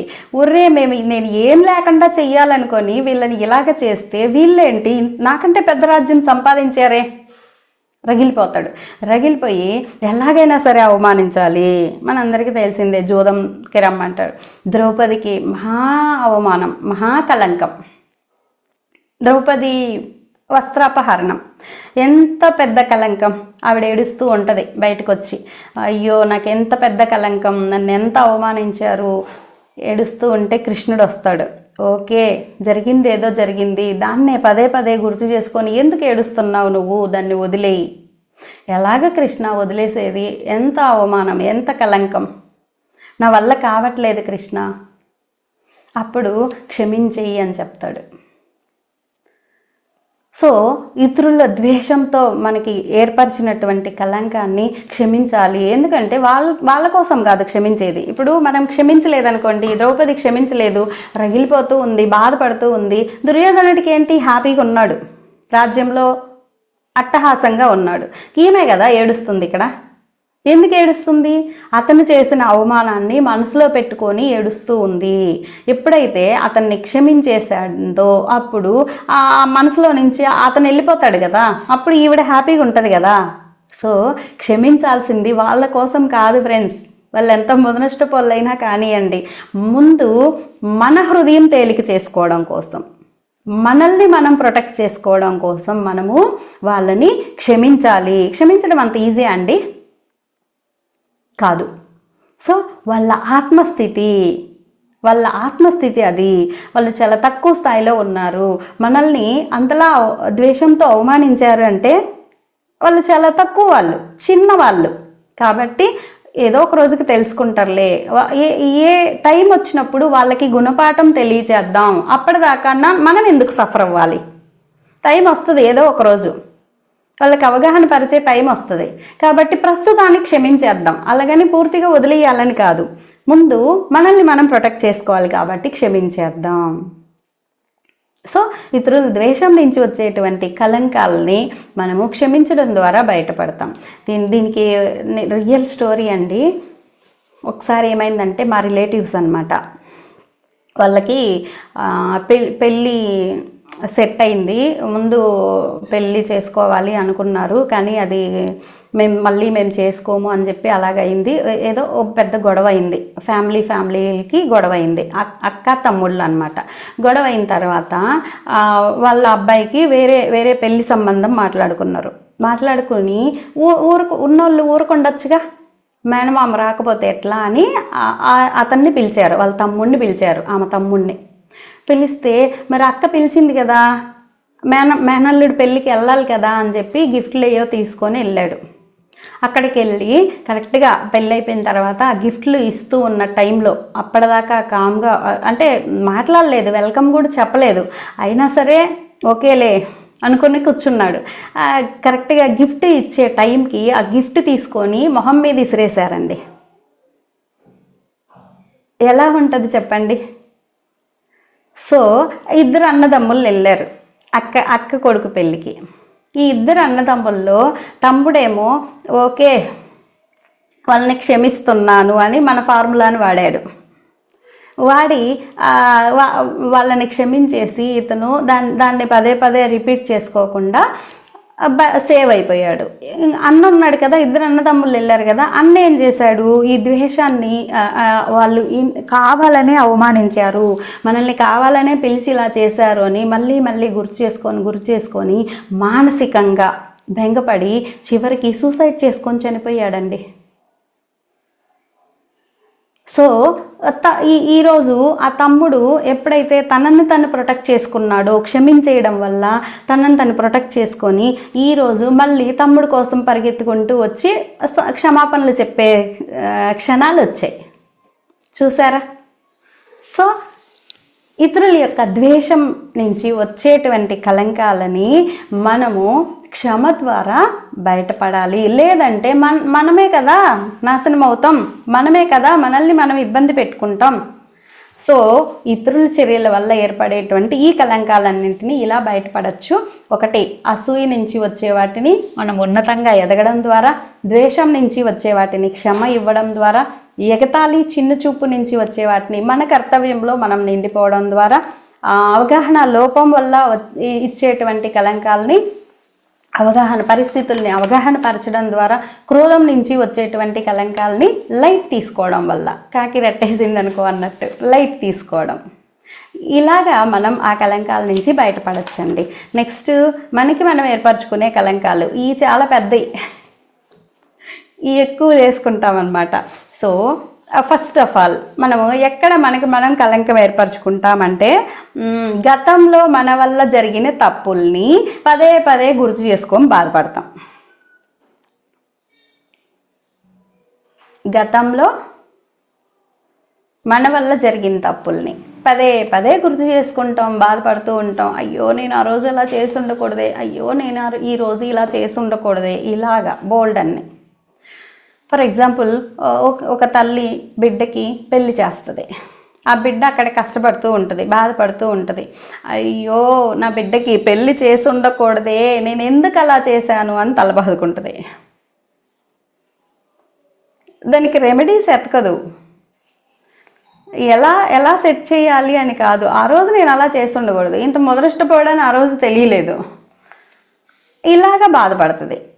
నేను ఇలాంటి నిర్ణయం తీసుకొని ఉండాల్సింది కాదు. మనం ఎన్నిసార్లు అనుకొని ఉంటాం, నేను ఇలాంటి నిర్ణయం తీసుకొని ఉండకూడదు, ఆ రోజు నేను అలా చేసి ఉండకూడదు, ఆ టైంలో నేను ఇలా చేసి ఉండకూడదు. ఇలాగా మనల్ని మనం బ్లేమ్ చేసుకుంటాం ఫ్రెండ్స్. చేశాం గతంలో, కానీ ఇప్పుడు దాన్ని మార్చగలమా? మార్చలేం కదా.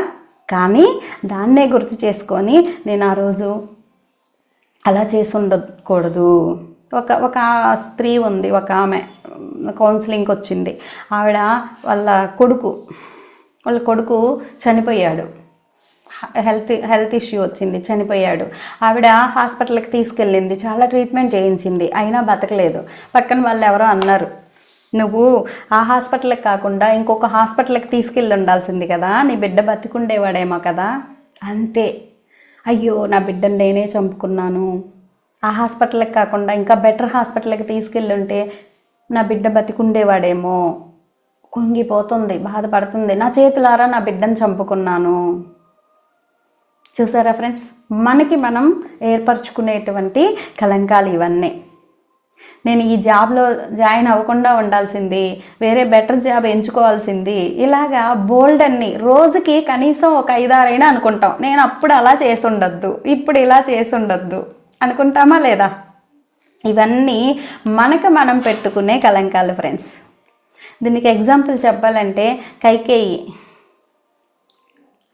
ఏం చేసింది? రాముణ్ణి అడవులకి పంపించేసిన తర్వాత ఆమె హ్యాపీగా ఉందనుకున్నారా? వెళ్ళిపోయిన తర్వాత భరతుడు వస్తే, నాయనా నీకోసం రాజ్యాన్ని అట్టిపెట్టాను, రాముణ్ణి బయటికి పంపించేసి నీకు పట్టాభిషేకం చేపిస్తానని చెప్పాను, మీ నాన్నగారు కూడా మాట ఇచ్చారు, కాబట్టి నువ్వు ఇప్పుడు రాజునైనా, నేను రాజమాతని అని చెప్తుంది. అప్పుడు భరతుడు అంటాడు, ఎంత పని చేసావమ్మా, నేను అడిగానా నిన్ను అని చెప్పి అంటాడు. ఆమె తప్పేంటో ఆమె తెలుసుకుంది. అయ్యో నేను ఆ రోజు అలా చేసి ఉండకూడదు, లైఫ్ లాంగ్ బాధపడింది. రాముడు వచ్చేప్పటికీ ఆవిడ ఎక్కడ కూర్చొని ఉంది తెలుసా? బయట ఆ అరుగులాగా ఉంటుంది కదా, ఆ అరుగు మీద కూర్చొని బాధపడుతూ ఉంది. సరే తను చేసింది తప్పే కాదంటంలా, కానీ ఆ రోజు అలా చేశానని లైఫ్ లాంగ్ ఆ కలంకాన్ని అనుభవిస్తూనే ఉంది ఫ్రెండ్స్. రాముడు వచ్చాక కూడా నేను నిన్న ఆ రోజు అలా చేశాను నాయన, ఎంత కుమిలిపోయిందో. అంటే గతంలో మన వల్ల జరిగినటువంటి తప్పుల్ని పదే పదే గుర్తు చేసుకొని మనం బాధపడుతూ ఉంటాం. ఇది మనం ఏర్పరచుకునే పెద్ద కలంకం ఫ్రెండ్స్. 1 కాదు 2 కాదు, బోల్డ్ అని ఏర్పరచుకుంటాం ప్రతి దానికి. ఆ రోజు నేను అలా చేసి ఉండొద్దే, అయ్యో అప్పుడు నేను ఇలా చేసి ఉండకూడదే. అది అయిపోయింది కదా, అయిపోయిన క్షణాన్ని రిపీట్ చేసుకోవడాన్ని కలంకం ఏర్పరచుకొని దుఃఖపడే కంటే ఇక మీదట అలాంటి రిపీట్ అవ్వకుండా చూడాలి, ఇక మీదట అలాంటి తప్పుల్ని నేను చెయ్యొద్దు అన్న అవేర్నెస్ పెంచుకున్నాం అనుకోండి, అయిపోతుంది కదా. సో అలా చేయకుండా ఆ రోజు నేను అలా చేశాను, ఈ రోజు నేను ఇలా చేశానని బాధపడుతూ ఉంటాం. ఇంకా పాజిటివ్గా ఉన్న ఎగ్జాంపుల్ ఒకటి చెప్తాను. పాండురాజు జింకల్ని చంపాడు, మనందరికీ తెలిసిందే కదా. చంపిన తర్వాత అయ్యో నేను జింకల్ని చంపాను, తప్పు చేశాను, సో నేను రియలైజ్ అవుతున్నాను, నేను అలా చేశాను కాబట్టి నేను రాజుగా ఉండడానికి అర్హత లేదు, హ్యాపీగా అడవుల్లోకి వెళ్ళిపోయాడు.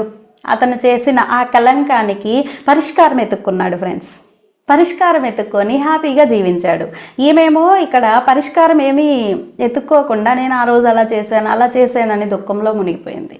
పాండురాజేమో అతను చేసినటువంటి దానికి ఆ కలంకానికి తనని తాను బ్లేమ్ చేసుకోలేదు. అవును నేను అలా చేశాను కాబట్టి నేను రాజ్యానికి అర్హుణ్ణి కాదు, వెళ్ళిపోతున్నా అని చెప్పి చక్కగా వెళ్ళిపోయి రెక్టిఫై చేసుకున్నాడు, తన తప్పుని తాను రెక్టిఫై చేసుకున్నాడు. సో గతంలో చేసినటువంటి తప్పుల్ని మనము రెక్టిఫై చేసుకోవాలి, కానీ వాటిని మళ్ళీ మళ్ళీ తలుచుకుంటూ బాధపడకూడదు, ఆ కలంకాన్ని అలా మోసుకుంటూ ఉండకూడదు. అది రావాలంటే ఏం చేయాలంటే ఇక్కడ జరిగే ప్రతి ఒక్కటి ప్రణాళిక ప్రకారమే జరుగుతుంది. రాముడు అడవులకి వెళ్ళాలి, అది ప్రణాళిక. కాకపోతే ఆ ప్రణాళికకి కైకేయి కారణమైంది, అది వేరే విషయం. కైకేయి కాకపోతే ఇంకొక ఆమె కారణం అవుతుంది. ఎవరైతే మన మైండ్ దుష్టత్వంతో ఉంటుందో అలాంటి వాళ్ళని యూనివర్స్ ఎంచుకుంటుంది ఫ్రెండ్స్. ఇది కూడా ఇక్కడ కైకేయి మందరి మాటలు వినకుండా మంచిగా ఉన్నిందనుకోండి, స్వచ్ఛంగా ఉన్నిందనుకోండి, ఇంకొకరి ద్వారా జరిగిద్ది. అక్కడ కైకేయిని ఎందుకు ఎంచుకున్నారు అంటే తన మైండ్ నెగిటివ్ వైపు ట్యూన్ చేసుకుంది, ఆ ఆలోచనల్ని నెగిటివ్ వైపుకు ట్యూన్ చేసుకుంది, అందుకని యూనివర్స్ ఆవిడని ఎంచుకుంది. సో మనం కూడా అలాంటి వాటిల్లో ఇరుక్కోకుండా ఉండాలంటే ఎప్పుడు మనము ఆ నెగిటివ్ మైండ్ని తీసేసి పాజిటివ్ మైండ్లో ఉన్నామనుకోండి, యూనివర్స్ మనల్ని ఎంచుకోలేదు. ఎందుకంటే మనం చెయ్యం కదా, విన్నా కూడా. అలా మనం తయారవ్వాలి, అలా మనం స్ట్రాంగ్ అవ్వాలి. అందరూ చెప్పింది కాబట్టి నేను అలా చేశాను అంటే నిన్నెవరు వినమన్నారు? చేసావు కాబట్టి ఆ పెయిన్ అనుభవించావు. సో ప్రతిదీ ప్రణాళిక ప్రకారమే జరుగుతుంది. సరే నేను పాత్రధారిని, ఇలా అయ్యింది అన్న అవగాహన ఎప్పుడైతే పెంచుకుంటామో అప్పుడు ఆ కలంకాల్లో నుంచి బయటకు వస్తాం. బిడ్డ చనిపోయాడు, ఆ బిడ్డ ప్రణాళిక అంతవరకే ఉంది అని ఆ తల్లి కనుక అర్థం చేసుకుందనుకో, అప్పుడు ఆ కలంకాన్ని మోస్తూ ఉంటుందా ఫ్రెండ్స్? బిడ్డ పోయాడన్న బాధ ఉంటే ఉండొచ్చు, కానీ నేనే చంపుకున్నానన్న కలంకం ఉంటుందా? ఉండదు కదా. సో ప్రణాళిక. దీనికి ఒక చిన్న స్టోరీ చెప్తాను. ఒకసారి ఇంద్రుడి భార్య ఆమె ఒక చిలకని పెంచుకుంటుంటుంది అనమాట. ఆ చిలక ఒకరోజు జబ్బు పడుతుంది, జబ్బు పడి ఇంకా చనిపోయే స్థితికి వస్తుంది. అయ్యో నా చిలక చనిపోతుంది, ఎలాగైనా సరే నా చిలకని బతికించాలి అని చెప్పి ఇంద్రుడి దగ్గరికి వెళ్ళి బతిమాలుకుంటుంది. ఇంద్రుడు ఈ చిలక లేకపోతే నేను చచ్చిపోతానండి, ప్లీజ్ అండి అంటది. ఇంద్రుడు వెళ్ళి దాందేముందబ్బా, ఈ చిలకకి రాత రాసింది ఎవరు? బ్రహ్మదేవుడు కదా, బ్రహ్మదేవుడి దగ్గరికి వెళ్తాను నీ చిలకని సేవ్ చేస్తానని బ్రహ్మదేవుడి దగ్గరికి వెళ్తాడు. అయ్యో రాత రాసింది నేనే, కానీ దాన్ని అమలు చేసేదైతే, దానికి ఫుడ్ బెడ్ అన్నీ పెట్టేదైతే విష్ణుమూర్తి కదా, కాబట్టి నా చేతులు ఏం లేదబ్బా, విష్ణుమూర్తి దగ్గరికి వెళ్దామని చెప్పి వీళ్ళిద్దరు కలిసి విష్ణుమూర్తి దగ్గరికి వెళ్తారు. ఆయన ఏమంటాడు, అరే నేను జస్ట్ పోషణ ఇచ్చేవాడినే కానీ ప్రాణాలు కాపాడేవాడిని కాదు కదా. సో ప్రాణాల డిపార్ట్మెంట్ అంతా మహాదేవుడిది. మహాదేవుడి దగ్గరికి వెళ్దామని ముగ్గురు కలిసి మహాదేవుడి దగ్గరికి వెళ్తారు. మహాదేవుడు, అయ్యో నాదేముంది, నేను మొత్తము యముడికి అప్పచెప్పేశాను కదా, ప్రాణాలు తీయడం అంతా నేను లిస్ట్ ఇస్తాను, ఆయన అమలు చేస్తాడు, నాదేం లేదు అని చెప్పి సరే ఏం జరిగిద్దో చూద్దాం పదా, యముడిని అడుగుదాం అని చెప్పి యముడి దగ్గరికి వెళ్తారు. ఎవరెవరు? ఇంద్రుడు, బ్రహ్మదేవుడు, విష్ణుమూర్తి, మహాదేవుడు అందరూ యముడి దగ్గరికి వెళ్తారు. యముడు చూసి, ఉయ్యమ్మ వీళ్ళందరూ వచ్చారేంటి, హెడ్ ఆఫ్ ది డిపార్ట్మెంట్లన్నీ, నాకేమన్నా మూడిందా అనుకొని గబగబా లేసి చేతులు కట్టుకుంటాడు. ఏం లేదు, ఇలాగ చిలక ప్రాణం పోతుంది, మరి దాన్ని ఇప్పుడు కాపాడాలి అంటే, అయ్యో నాదేం లేదండి, ఒక రూమ్ ఉంటుంది, ఆ రూమ్లోన ఆకుల మీద రాసి పెడతాం. అదేదో సినిమాలో ఆకు రాలితే ఒకరోజు తగ్గుద్ది చూడండి, అలాగనమాట. ఆకు మీద రాసి పెడతాం, ఈ పలాని వాళ్ళు పలాని విధంగా చనిపోవాలి అని రాసి పెడతాం. ఆ ఆకు ఆ పలాని విధంగా చనిపోవాలని రాసి పెడతాం కదా, ఆ సిచ్యువేషన్ రాగానే ఆకురాలు కింద పడిద్ది, వాళ్ళు అక్కడ చనిపోతారు. కాబట్టి సరే గబగబా వెళ్ళి ఆకుని తీసేద్దాం పదండి అని చెప్పి తలుపు తీస్తారు. తలుపు తీసి ఆ లోపలికి అడుగు పెట్టగానే వీళ్ళందరూ అడుగు పెట్టగానే ఎవరెవరు? ఇంద్రుడు, బ్రహ్మదేవుడు, విష్ణుమూర్తి, శివుడు, యముడు, ఈ ఐదుగురు లోపలికి అడుగు పెట్టగానే ఒక ఆకురాలు కింద పడిపోతుంది. అయ్యయ్యో ఆకు రాలింది, ఎవరిదో ఏంటో చూద్దాం కదా అని చెప్పి లోపలికి వెళ్ళి ఆకు తీస్తే ఆకు మీద రాసి ఉంటుంది అనమాట. ఎప్పుడైతే ఈ గదిలోకి ఈ ఐదుగురు కలిసి అడుగు పెడతారో అప్పుడు ఆ ప్రాణం పోతుంది. చూసారా ఫ్రెండ్స్, ప్రణాళిక ఆ విధంగా ఉంటుంది. సో ఆ అవగాహన మనకి ఎప్పుడైతే వచ్చిందో ఆత్మ ప్రణాళిక ప్రకారమే జరిగింది అని, నేను చెయ్యడం వల్లే, ఆ పెళ్ళి చేయడం వల్ల మా అమ్మాయి ఇబ్బంది పడింది, అది ప్రణాళిక, నువ్వేంటి నేను చేశాను ఏడుస్తున్నావు, బాధపడుతున్నావు. సో ఆ ప్రణాళికని ఎప్పుడైతే మనం అర్థం చేసుకుంటామో అప్పుడు ఈ కలంకం నుంచి మనం బయటపడతాం ఫ్రెండ్స్. ఆ రోజు నేను అలా చేసుండద్దు, ఈరోజు నేను ఇలా చేసుండద్దు అన్న కలంకం నుంచి బయటపడాలంటే మన ఆత్మ ప్రణాళికని మనం అర్థం చేసుకోవాలి. ఓకే ఫ్రెండ్స్, నెక్స్ట్ ఇంకొక పెద్ద కలంకం ఏంటంటే కోరుకున్నది దక్కనప్పుడు. మనం ఏదో కోరుకుంటాం, ఏదో చెయ్యాలనుకుంటాం, ఏదో సాధించాలనుకుంటాం, అవ్వదు. అది అవ్వనప్పుడు ఏం చేస్తాము? ఒక కలంకం ఏర్పరచుకుంటాం. నేను ఎందుకు పనికిరాను అని మనల్ని మనమే తిట్టుకుంటాం, మనల్ని మనమే బ్లేమ్ చేసుకుంటాం, మనల్ని మనమే నిందించుకుంటాం. దాన్నే పదే పదే గుర్తు చేసుకొని ఆ రోజు నేను ఇలా ఫెయిల్ అయ్యాను కదా, నేను వేస్ట్ ఏమో, నేనేమీ సాధించలేనేమో.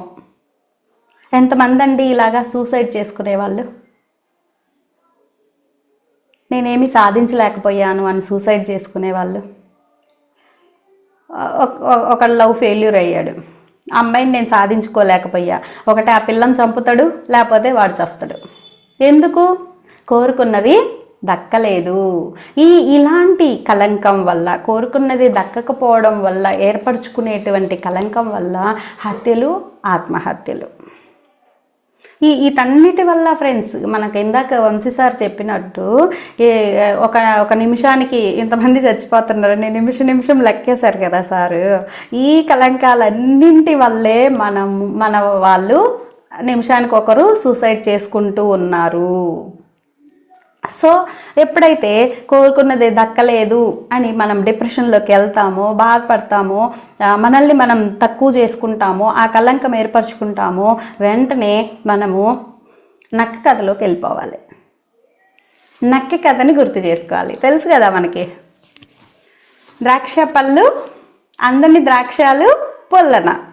ఒక నక్కకే అంత తెలివి ఉంది, ఈ అందలేదు కాబట్టి పొల్లగొంటే అబ్బా వద్దని వెళ్ళిపోయింది. మరి మనం ఎందుకు నాకు దక్కలేదు అని దానికోసం పాకలాడుతున్నాం? ఎందుకు బాధపడుతున్నాం? నా ప్రణాళికలో ఇది లేదబ్బా, వేరే దారి చూసుకుంటా అని ఎందుకు ఆలోచించలేకపోతున్నాం? అవునా కాదా? సో మనం కోరుకున్నది ఎప్పుడైతే దక్కలేదో వెంటనే నక్క కథ గుర్తు చేసుకొని, నా ప్రణాళికలో లేదు, లీవ్ ఇట్, ఇంకొక దారి చూసుకుంటా అని కొత్త దారి వెతుక్కోవాలి. అప్పుడు ఈ కలంకం నుంచి మనం బయటపడతాం ఫ్రెండ్స్. నెక్స్ట్ స్టెప్ ఇంకా అపరాధ భావంతో ఏర్పరచుకునే కలంకాలు. అపరాధ భావం మనకి మనమే. దీనికి రాముడికి స్టోరీ తీసుకుందాం. శ్రీరామచంద్రుడు ఆ రాజ్యంలో ఉంటాడు, చిన్న పిల్లోడుగా, ఒక 14-15 ఏళ్ళ పిల్లోడుగా ఉంటాడు.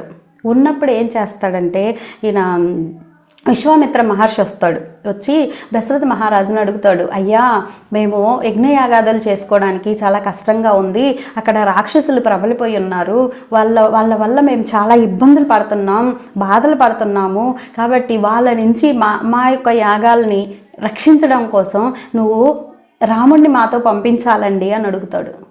దశరథుడు ఫీల్ అవుతాడు, అయ్యో ఇంత చిన్న పిల్లోడినా రాక్షసుల మీదకి పంపించాలా అని చెప్పి. అయినా సరే మరి విశ్వామిత్రుడు వచ్చి అడిగాడు, అంతటి మహర్షి వచ్చి అడిగితే కాదనకూడదని రాముడిని పంపిస్తాడు. రాముడు వెళ్తాడు. వెళ్ళిన తర్వాత అక్కడ ఏమవుతుంది, యాగం స్టార్ట్ అవుతుంది. చుట్టూ అందరు రాక్షసులు వస్తారు దాన్ని నాశనం చేయడానికి. వస్తే అప్పుడు ఏం చేస్తాడంటే, ఒక స్త్రీలు కూడా ఉంటారు కదా రాక్షసులు, ఆవిడ్ని చంపేస్తాడు రాముడు. తప్పని పరిస్థితుల్లో బాణం ఎక్కువ పెడతాడు. వాళ్ళ అమ్మ చెప్తుంది అనమాట, నాయనా నువ్వు యుద్ధం చేసేటప్పుడు చిన్నపిల్లల జోలికి, స్త్రీల జోలికి, వృద్ధుల జోలికి వెళ్ళక నాయనా, ఎందుకంటే వాళ్ళు నిస్సహాయులు. మైండ్లో బాగా పడిపోయింది స్వామికి, ఆ రాముడికి. సో ఇప్పుడు స్త్రీని చంపాలా అని వెనకాడతాడు. విశ్వామిత్రుడు వచ్చి, లేదు తను రాక్షసి, చూడు ఎంత ఇబ్బంది పెడుతుందో, కాబట్టి చంపాలి, తప్పదు, చంపు అని చెప్పి చెప్తాడు. అంతే, బాణం వేసేస్తాడు. వేయగానే తాటకి అనుకుంటాం పేరు, నాకు కరెక్ట్గా ఐడియా లేదు, ఆవిడ్ని చంపేస్తాడు. తాటకిని చంపేస్తాడు. ఇంకా అయిపోయింది, పని అయిపోయింది నాయన, నువ్వు రాజ్యానికి వెళ్ళు అని చెప్పి చెప్తారు. రాజ్యానికి వస్తాడు. ఎంత దిగులు పడతాడంటే, అయ్యో నేను ఒక స్త్రీని చంపాను, స్త్రీ అంటే నిస్సహాయరాలు కదా, అలాంటి తప్పు చేశాను అని చెప్పి తనకి తాను కలంకం ఏర్పరచుకున్నాడు ఫ్రెండ్స్.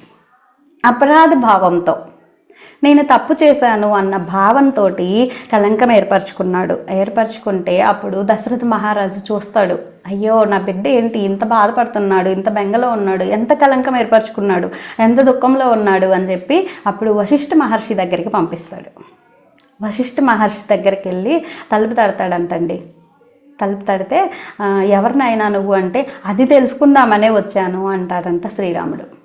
అప్పుడు లోపలికి వెళ్ళిన తర్వాత చెప్తాడంట, ఇదిగో ఇలాగ ఒక స్త్రీని చంపాల్సి వచ్చింది, నేను ఎంత తప్పు చేశాను కదా అంటే, అప్పుడు వశిష్ఠ అమృతం చెప్తాడంట శ్రీరామచంద్రుడికి. ఆ వశిష్ఠామృతంలో ఆయన మెయిన్ చెప్పే పాయింట్ ఏంటంటే, నువ్వు శరీరాన్ని కాదు నాయనా, నువ్వు మనస్సువి కాదు నాయనా, నువ్వు శుద్ధ చైతన్యానివి.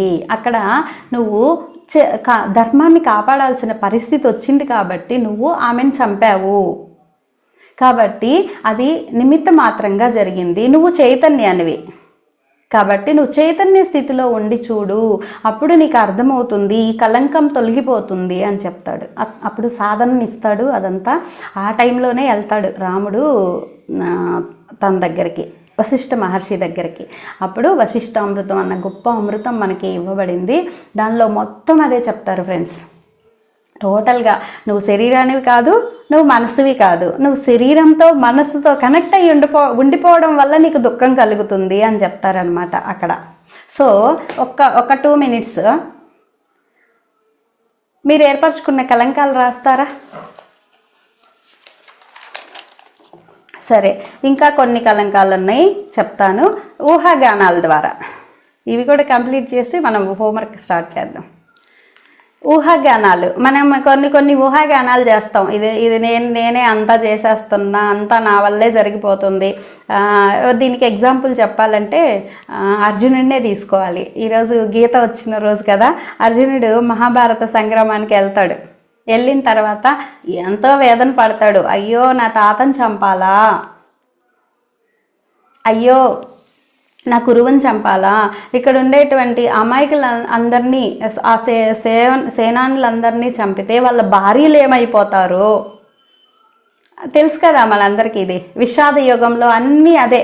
వాళ్ళ భార్యలు ఏమైపోతారు, కులం భ్రష్టు పట్టిపోతుంది, ఆ స్త్రీలు చిన్నపిల్లలు దిక్కులేని వాళ్ళు అయిపోతారు, నేను ఈ యుద్ధం చెయ్యను అని కూర్చుంటాడు, వేదన పడతాడు. అంటే ఊహాగానాలు చేస్తాడు అర్జునుడు. మనం కూడా చూడండి చాలా ఊహాగానాలు చేస్తాం. సరే, అయితే ఆ అర్జునుడు అలా ఊహాగానాలు చేసి నా వాళ్ళని నేను చంపడం వల్ల నాకు పాపం వస్తుంది కదా, ఇంత అనర్థం జరుగుతుంది కదా, అంత అవసరమా నాకు అని చెప్పి కూర్చుంటాడు. అప్పుడు కృష్ణుడు ఏం చేస్తాడు, జ్ఞానం ఇస్తాడు. సో ఊహాగానాల నుంచి బయటపడాలంటే ఒకే ఒక మార్గం ఫ్రెండ్స్, జ్ఞానం తెలుసుకోవడం.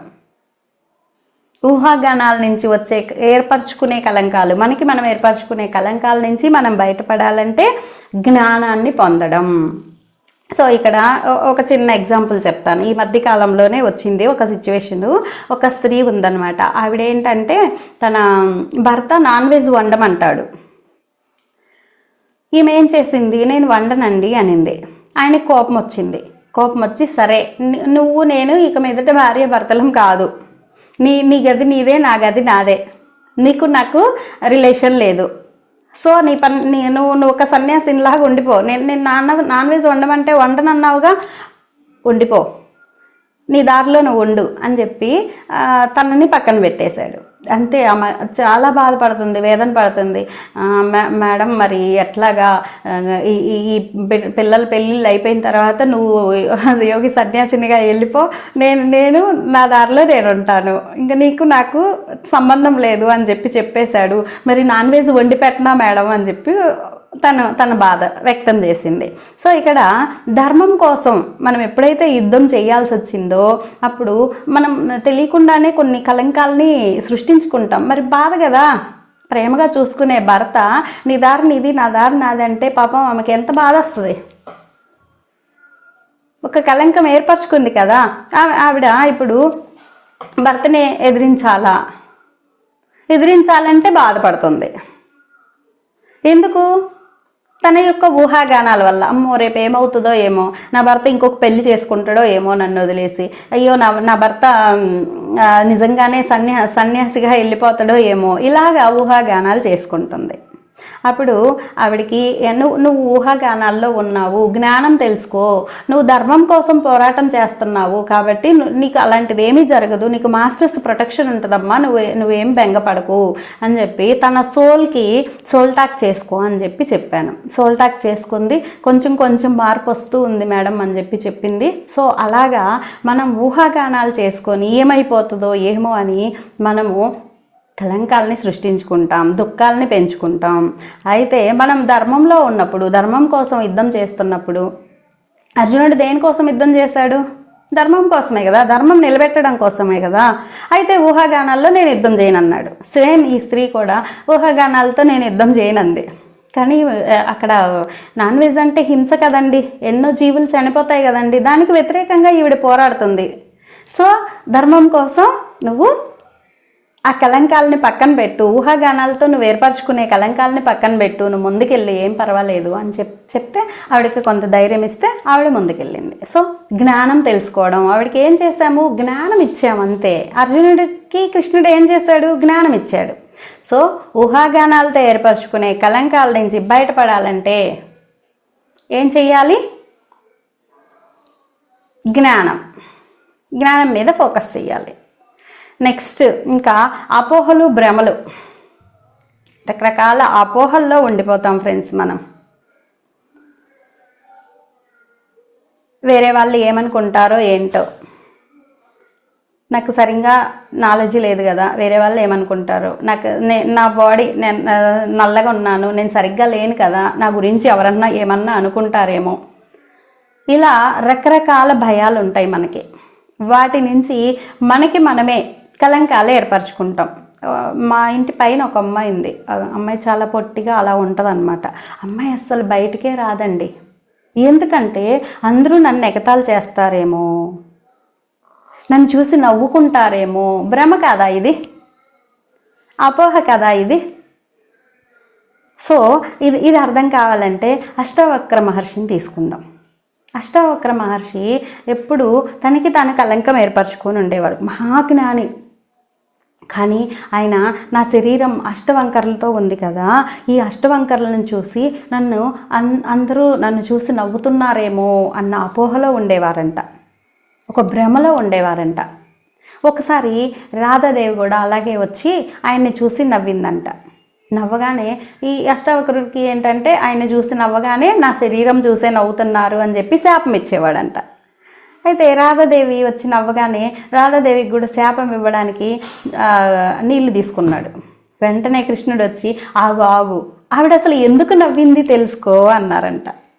అప్పుడు వెళ్ళి రాధాదేవిని అడిగారంట, ఎందుకు నవ్వావు నువ్వు అంటే, స్వామి నీ శరీరం సహకరించకపోయినా, మనకు చూడండి అన్నీ మంచిగా ఉంటాయి అయినా కానీ 1 గంట ధ్యానంలో కూర్చోలేం. ఆయన శరీరం అష్టవంకరలు ఉన్నా సరే చక్కగా ధ్యాన సాధన చేసి ఇంత దివ్య జ్ఞానాన్ని ఎలా పొందారో, నిజంగా ఎంత అద్భుతం కదా అని నవ్వాను స్వామి, ఆ హ్యాపీనెస్లో నాకు నవ్వొచ్చింది స్వామి అని చెప్పిందంట. అప్పుడు అవునా నిజమా, నా అష్టవంకరలను చూసి నవ్వావేమో అనుకున్నాను. చూసారా, ఒక అపోహ, ఒక భ్రమ, నన్ను చూసి నవ్వుతారేమో అని ఒక కలంకం ఏర్పరచుకున్నారు ఆయన. ఎలా పోయింది అది? సత్యం తెలుసుకోవడం వల్ల. రాధాదేవితో మాట్లాడిన తర్వాత, ఆమె ఒపీనియన్ తెలుసుకున్న తర్వాత, సత్యం ఏంటో అవగాహన అయిన తర్వాత ఆయన ఆ కలంకం నుంచి బయటపడినారు. ఓహో, నన్ను అందరూ అందుకు చూసి నవ్వుతున్నారా, నేను ఇలాంటి శరీరంతో కూడా జ్ఞానాన్ని, ఉన్నతమైన జ్ఞానాన్ని పొందానని, ఎలా సాధించానా అని ఆశ్చర్యంతో నవ్వుతున్నారా అని ఆ రోజు నుంచి ఆ కలంకం తీసేసుకున్నాడంటండి. సో మనకు ఉండేటువంటి భ్రమలు, అపోహల నుంచి కూడా అసలు సత్యం ఏంటి అని తెలుసుకోవడం ద్వారా మనం బయటపడచ్చు ఫ్రెండ్స్. నెక్స్ట్ ఇంకొక కీలకమైంది, మన యొక్క అటాచ్మెంట్స్ వల్ల మనం ఎక్కువ కలంకాలు ఏర్పరచుకుంటాం. అటాచ్మెంట్స్, మనకి బోల్డ్ అన్న అటాచ్మెంట్స్ ఉంటాయి. ఒకరి మీద పూర్తిగా డిపెండ్ అయిపోతాం. వాళ్ళు లేకపోతే నేను లేను. ఇలా డిపెండ్ అయినప్పుడు మనకి ఇష్టమైన వాళ్ళు ఒక చిన్న మాట అన్నా విపరీతమైన వేదన వచ్చేస్తుంది, విపరీతమైన కలంకాన్ని ఏర్పరచేసుకుంటాం. సో దీని నుంచి బయటపడాలంటే ఏంటంటే, ప్రతి వ్యక్తిలోనూ మార్పు సహజం అని గుర్తించడం, ఆ మార్పుని అంగీకరించడం. ఒక తల్లి బిడ్డ ఉంటారు, బిడ్డ మీద తల్లి విపరీతంగా అటాచ్మెంట్ పెంచుకొని ఉంటుంది. ఆ బిడ్డ ఏమన్నా అన్నాడంటే ఆ తల్లి తట్టుకోలేదు, చచ్చిపోయేదాకా వస్తుంది. ఎందుకు అంటే అంగీకరించలేదు ఆవిడ. సో ప్రతి వ్యక్తిలోనూ మార్పు అనేది సహజంగా ఉంటుంది.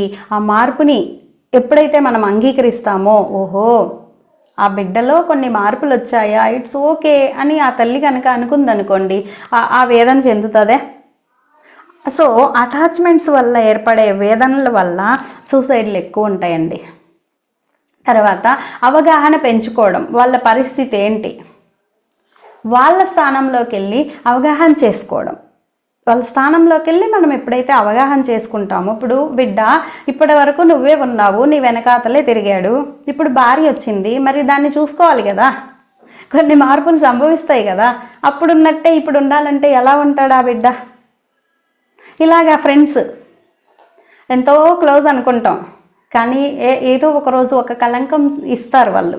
అంటే కావాలని ఇస్తారు అని కాదు, ఆ సిచ్యువేషన్ అలా వస్తుంది. వచ్చినప్పుడు మార్పు సహజం, ఓకే మా ఇద్దరి మధ్య ఉన్న రిలేషన్లో కొంత గ్యాప్ ఏర్పడుతుంది, అప్పటిలాగే ఇప్పుడు ఉండాలని లేదు కదా అని ఎప్పుడైతే ఆ మార్పుని అంగీకరిస్తామో, వాళ్ళ పరిస్థితిని అర్థం చేసుకుంటామో, అవగాహన చేసుకుంటామో, అప్పుడు ఆ కలంకాల నుంచి మనం బయటకు వస్తామండి. లేదంటే ఇది ఎంత పెద్ద కలంకం అంటే, ఇతరులు వాళ్ళ స్థానంలోకి వెళ్ళి మనం అవగాహన చేసుకోగలగాలి. ఈవెన్ ఉన్నత స్థానంలో ఉన్నారు అని మనం అనుకున్నప్పుడు కూడా అలాంటి వాళ్ళు కూడా మనల్ని అనే సందర్భాలు వస్తాయి, మనకి కలంకాన్ని ఇచ్చే సందర్భాలు వస్తాయి. వచ్చినప్పుడు మనం ఏ విధంగా దాటాలి? ఫర్ ఎగ్జాంపుల్ చెప్తాను, సీతాదేవి, లక్ష్మణుడు, మనకు తెలిసిందే. సీతాదేవి ఏం చేసింది? రాముడుని బంగారు జింక అడిగింది, రాముడు వెళ్ళాడు, అక్కడ మాయలేడి రూపంలో ఉన్న మారీచుడు సీత అని అరిచాడు. అరవగానే లక్ష్మణ నువ్వు వెళ్ళు అంది. లక్ష్మణుడికి లేదమ్మా, అన్నకేం కాదు, నీకే ఇబ్బంది అమ్మా అన్నాడు. వెంటనే సీత ఏమంది, ఓ మీ అన్న అడవిలో చనిపోతే నన్ను నీ సొంతం చేసుకుందాం అనుకున్నావా? ఎంత పెద్ద కలంకం అండి అది. లక్ష్మణుడు ఎంత వేదన చెందుంటాడు ఆ కలంకానికి. అయితే లక్ష్మణుడు ఆమె స్థితిని అర్థం చేసుకున్నాడు, వేదన చెందాడు. అయ్యో నా వదిన ఎందుకు ఇంత మాట అంది, ఇలా ఇలా ఎలా ఆలోచించింది, ఏ రోజు ఆమె కాళ్ళు తప్పితే నేను పైకెత్తి మొహం కూడా చూడలేదే, అలాంటప్పుడు ఎలా అనగలిగింది అని తన ప్లేస్లోకి వెళ్ళాడు. అప్పుడు ఆయనకు అర్థమైంది ఏమని, ఆవిడ ఒక భయంలో ఉంది, నా భర్తకి ఏమవుతుందో అన్న ఆ భయంలో అలా మాట్లాడేసింది. నేను ఆ అన్నని కాపాడాలి అన్న ఉద్దేశం తప్ప ఆవిడికి వేరే ఉద్దేశం లేదు అని ఎప్పుడైతే అర్థం చేసుకున్నాడో అప్పుడు ఆ వేదన నుంచి బయటకు వచ్చాడండి, ఆ కలంకం నుంచి బయటకు వచ్చాడు. ఇలాగే మన జీవితంలో కూడా నాకైతే ఒక సిచ్యువేషన్ నిజంగానే జరిగింది.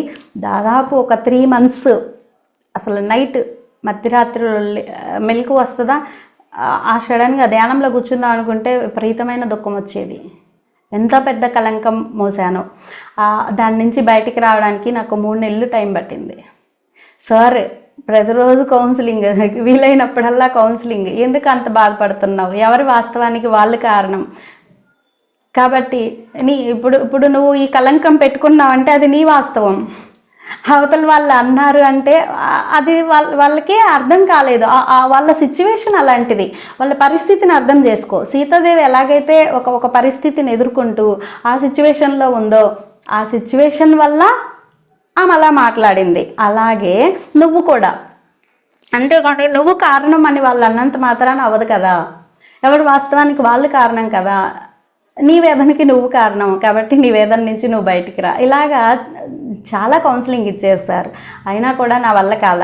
ఎప్పుడైతే ఈ సీతాదేవి లక్ష్మణుడి స్టోరీ అవగాహన అయ్యిందో అప్పుడు నాకు కొంత మెల్లిమెల్లిగా బయటికి రావడం అనేది జరిగింది.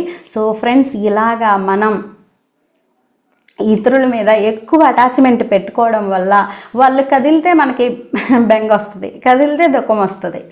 ఇలాగా మనం అటాచ్మెంట్స్ నుంచి ఎప్పుడైతే ఓకే వాళ్ళల్లో కూడా మార్పు సంభవిస్తుంది కదా, ఎప్పుడూ ఒకలా ఉండరు కదా అన్న అవగాహన ఎప్పుడైతే పెంచుకుంటామో, వాళ్ళ పరిస్థితి ఎలాంటిదో కదా, వాళ్ళు ఎలాంటి సిచ్యువేషన్లో ఉండి మనల్ని అన్నారో కదా అని వాళ్ళ ప్లేస్లోకి వెళ్ళి మనం అవగాహన చేసుకుంటామో అప్పుడు ఈ అటాచ్మెంట్స్ వల్ల ఏర్పరచుకునేటువంటి కలంకాలన్నింటి నుంచి మనం బయటకు వస్తాం ఫ్రెండ్స్. సో నెక్స్ట్ మనం ఈ కలంకాలన్నింటినీ ఏర్పరచుకోవడానికి మెయిన్ కారణం ఏంటంటే ఈ అటాచ్మెంట్సే మెయిన్ అనిపిస్తుంది నాకైతే. సో దీనికి సొల్యూషన్ ఏంటి అంటే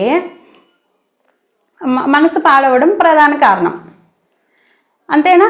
సో మనసు ఎందుకు పాడైంది, మనం లోపలికి తీసుకున్నాం కాబట్టే.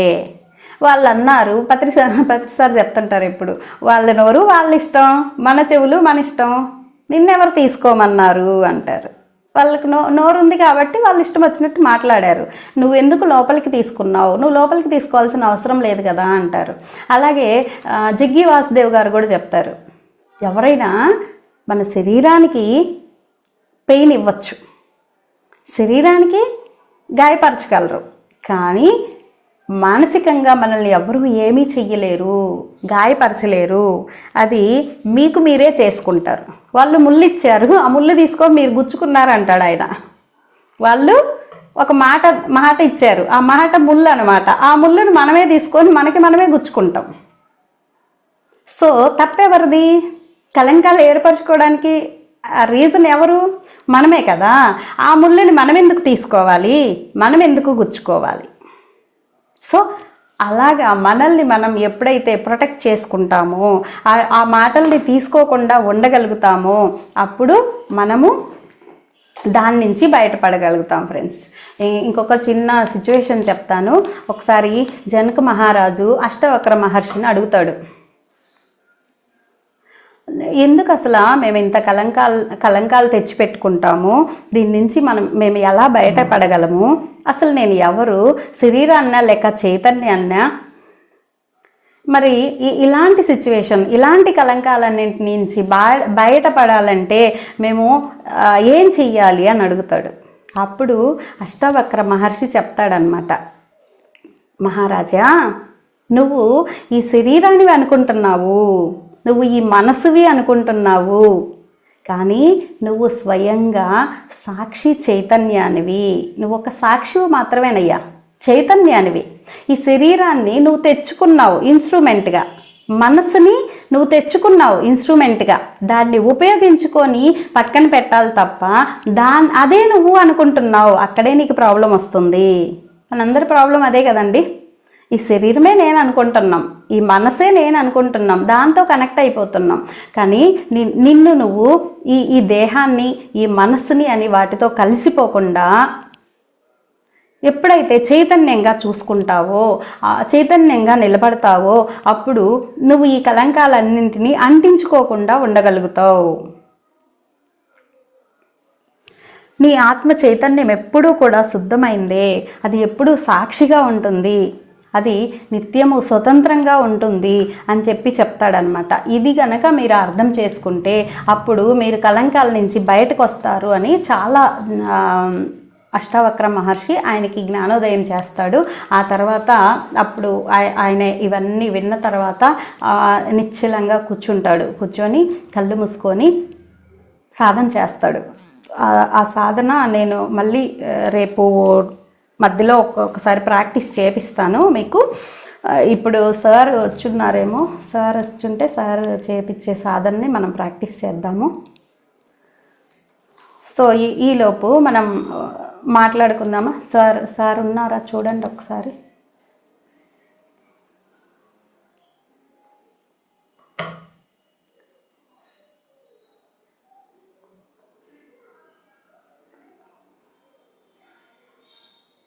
చాలా టైం అయిపోయింది కాబట్టి ఈరోజు నేను యాక్చువల్గా అయితే మధ్యలో మీకు ఈ సాధన చేపిద్దాం అనుకున్నాను. అయితే మీకు ఈరోజు వర్క్ ఏంటి అంటే రేపటికల్లా మీరు చేయాల్సిన వర్క్ ఏంటంటే, మీరు ఇప్పటిదాకా కలంకాల గురించి చెప్పుకున్నాం కదా, ఇతరుల అహం నుంచి, తర్వాత మనం గతంలో నేను ఇలా చేసి ఉండకూడదు అని వీటన్నిటి ఉన్నాయి కదా, వీటన్నిటిలో ఏ కలంకాల్లో మీరు లాక్ అయి ఉన్నారు అన్నది ఒకసారి లిస్ట్ తయారు చేయండి. ఎందుకంటే రేపు మళ్ళీ మనకి వంశీ సార్ చేపించేటప్పుడు వాటి నుంచి రిలీజ్ అవ్వడానికి అవన్నీ గుర్తు చేసుకుంటూ ఒక్కొక్కటి రిలీజ్ చేసుకోవచ్చు. ఇంకొక ప్రాక్టీస్ కూడా నేను చేపిస్తాను. సో వీటికి కావాలంటే మీరు లిస్ట్ అయితే కంపల్సరీ పెట్టుకొని ఉండండి. నైట్కి లేదు రేపు ఈవినింగ్ లోపు మీరు ఆ లిస్ట్ తయారు చేయండి. ఏ కలంకాలు మిమ్మల్ని బాగా బాధిస్తున్నాయి, లోపల ఆ పెయిన్ ఇస్తున్నాయి అన్నది మీరు ఒక్కసారి లిస్ట్ తయారు చేయండి. సో మాట్లాడే వాళ్ళు ఉంటే మాట్లాడండి మాస్టర్స్. ఈలోపు అమూల్య రికార్డ్ ఆపేయి ఉంచేద్దామా? స్వాతి గారు మాట్లాడండి అమ్మా. Record ఉంచేనా madam? ఉంచేయలే, ఉంటుంది అదే, అంతకైతే కట్ చేసుకుందాం. స్వాతి గారు మాట్లాడండి.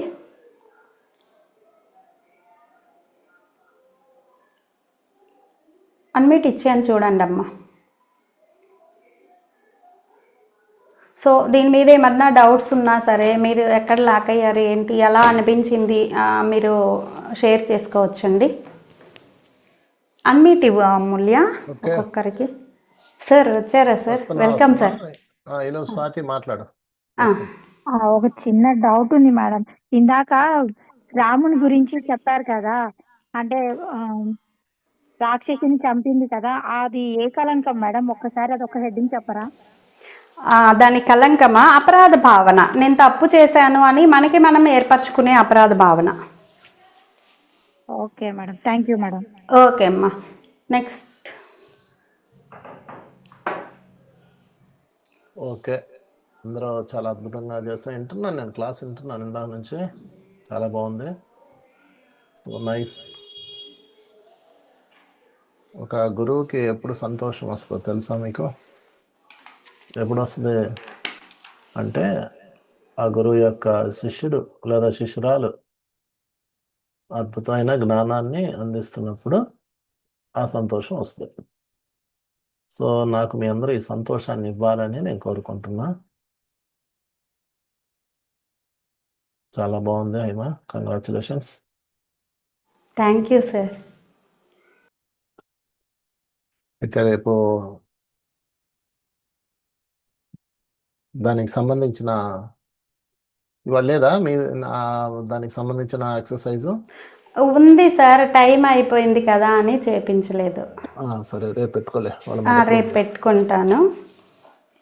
ఇవాళ చాలా మంది నెమ్మదిగా వచ్చారు, భోజనాలు చేసుకొని వంటలు చేసుకొని అలా వస్తున్నారు. దయచేసి అలా రావద్దు, ఎందుకంటే ఇది ఒక చాప్టర్ వారీగా వెళ్తుంటుంది. మీరు ఆలస్యంగా వస్తే కష్టం. అందుకని దయచేసి అందరూ ఎర్లీగా రావాలి, టైంకి రావాలి.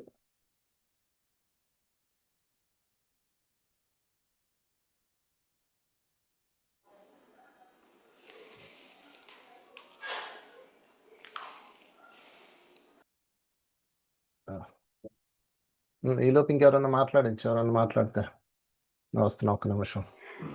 ఓకే మాస్టర్స్, ఇంకెవరన్నా మాట్లాడే వాళ్ళు ఉంటే మాట్లాడండి. ఈరోజు మనమైతే కలంకం అంటే ఏంటి అన్నది తెలుసుకున్నాము.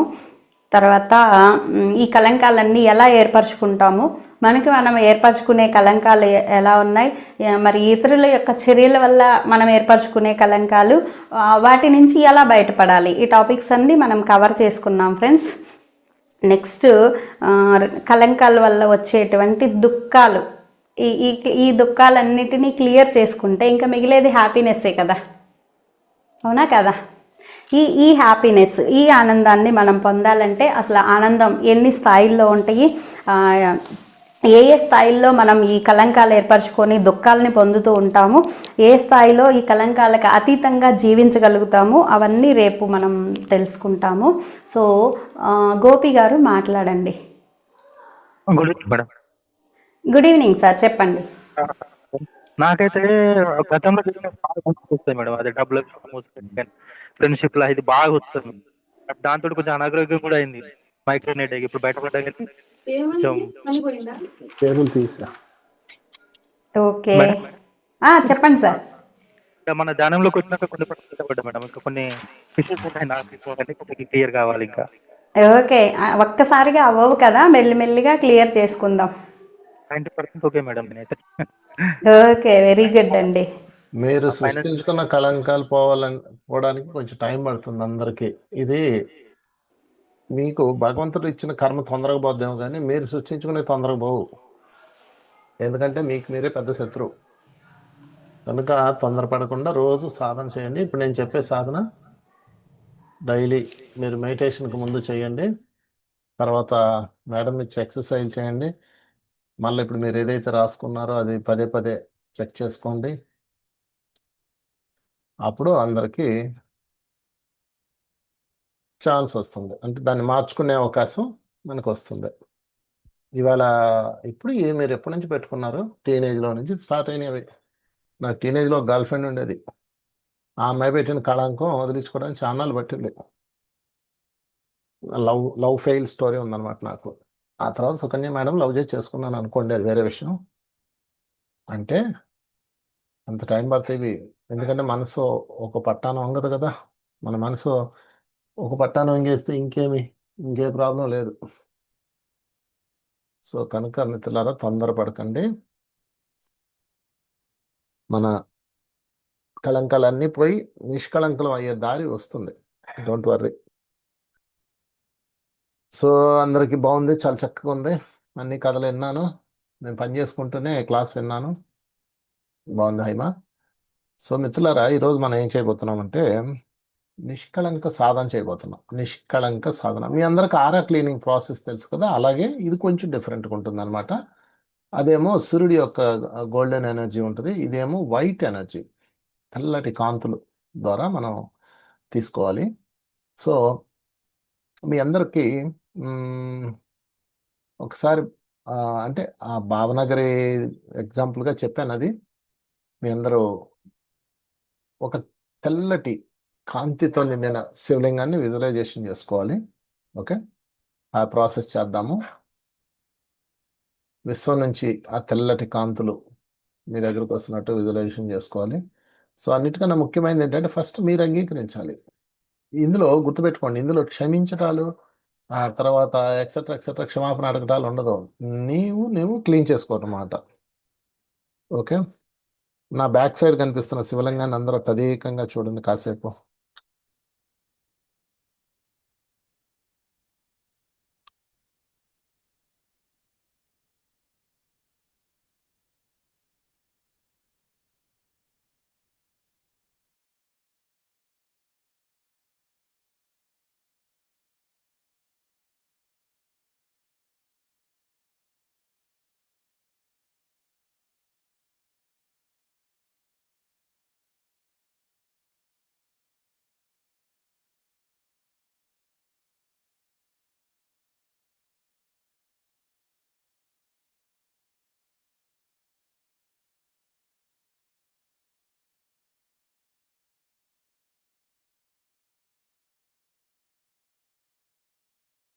యా. ఇది పంచపాండవులు 5,000 సంవత్సరాల క్రితం ఇక్కడ సాధన చేసి వైట్ ఎనర్జీని తీసుకున్న ప్లేస్ భావనగర్లో. ఆ పంచలింగాలు ఇదొకటి. అది సముద్రంలో ఉంటుంది కాబట్టి కరిగి కరిగి కరిగి అలాగా అయిందనమాట. 5,000 సంవత్సరాలు అంటే అది చిన్న విషయం కాదు కదా.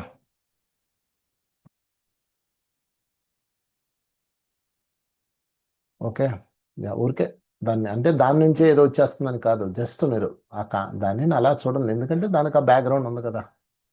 ఆ శివలింగం దాన్ని అలా తదేకంగా చూడండి.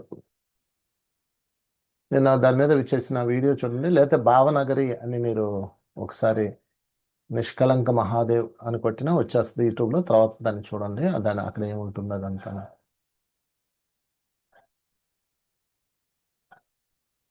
ఓకే. ఇప్పుడు మనం ధ్యానంలోకి ఆ ప్రక్రియలోకి వెళ్దాం, నిష్కళంక ప్రక్రియలోకి వెళ్దాం. ఓకే, నువ్వు రికార్డింగ్ స్టాప్ చేయి, నేను ఇక్కడ చేసుకుంటాను.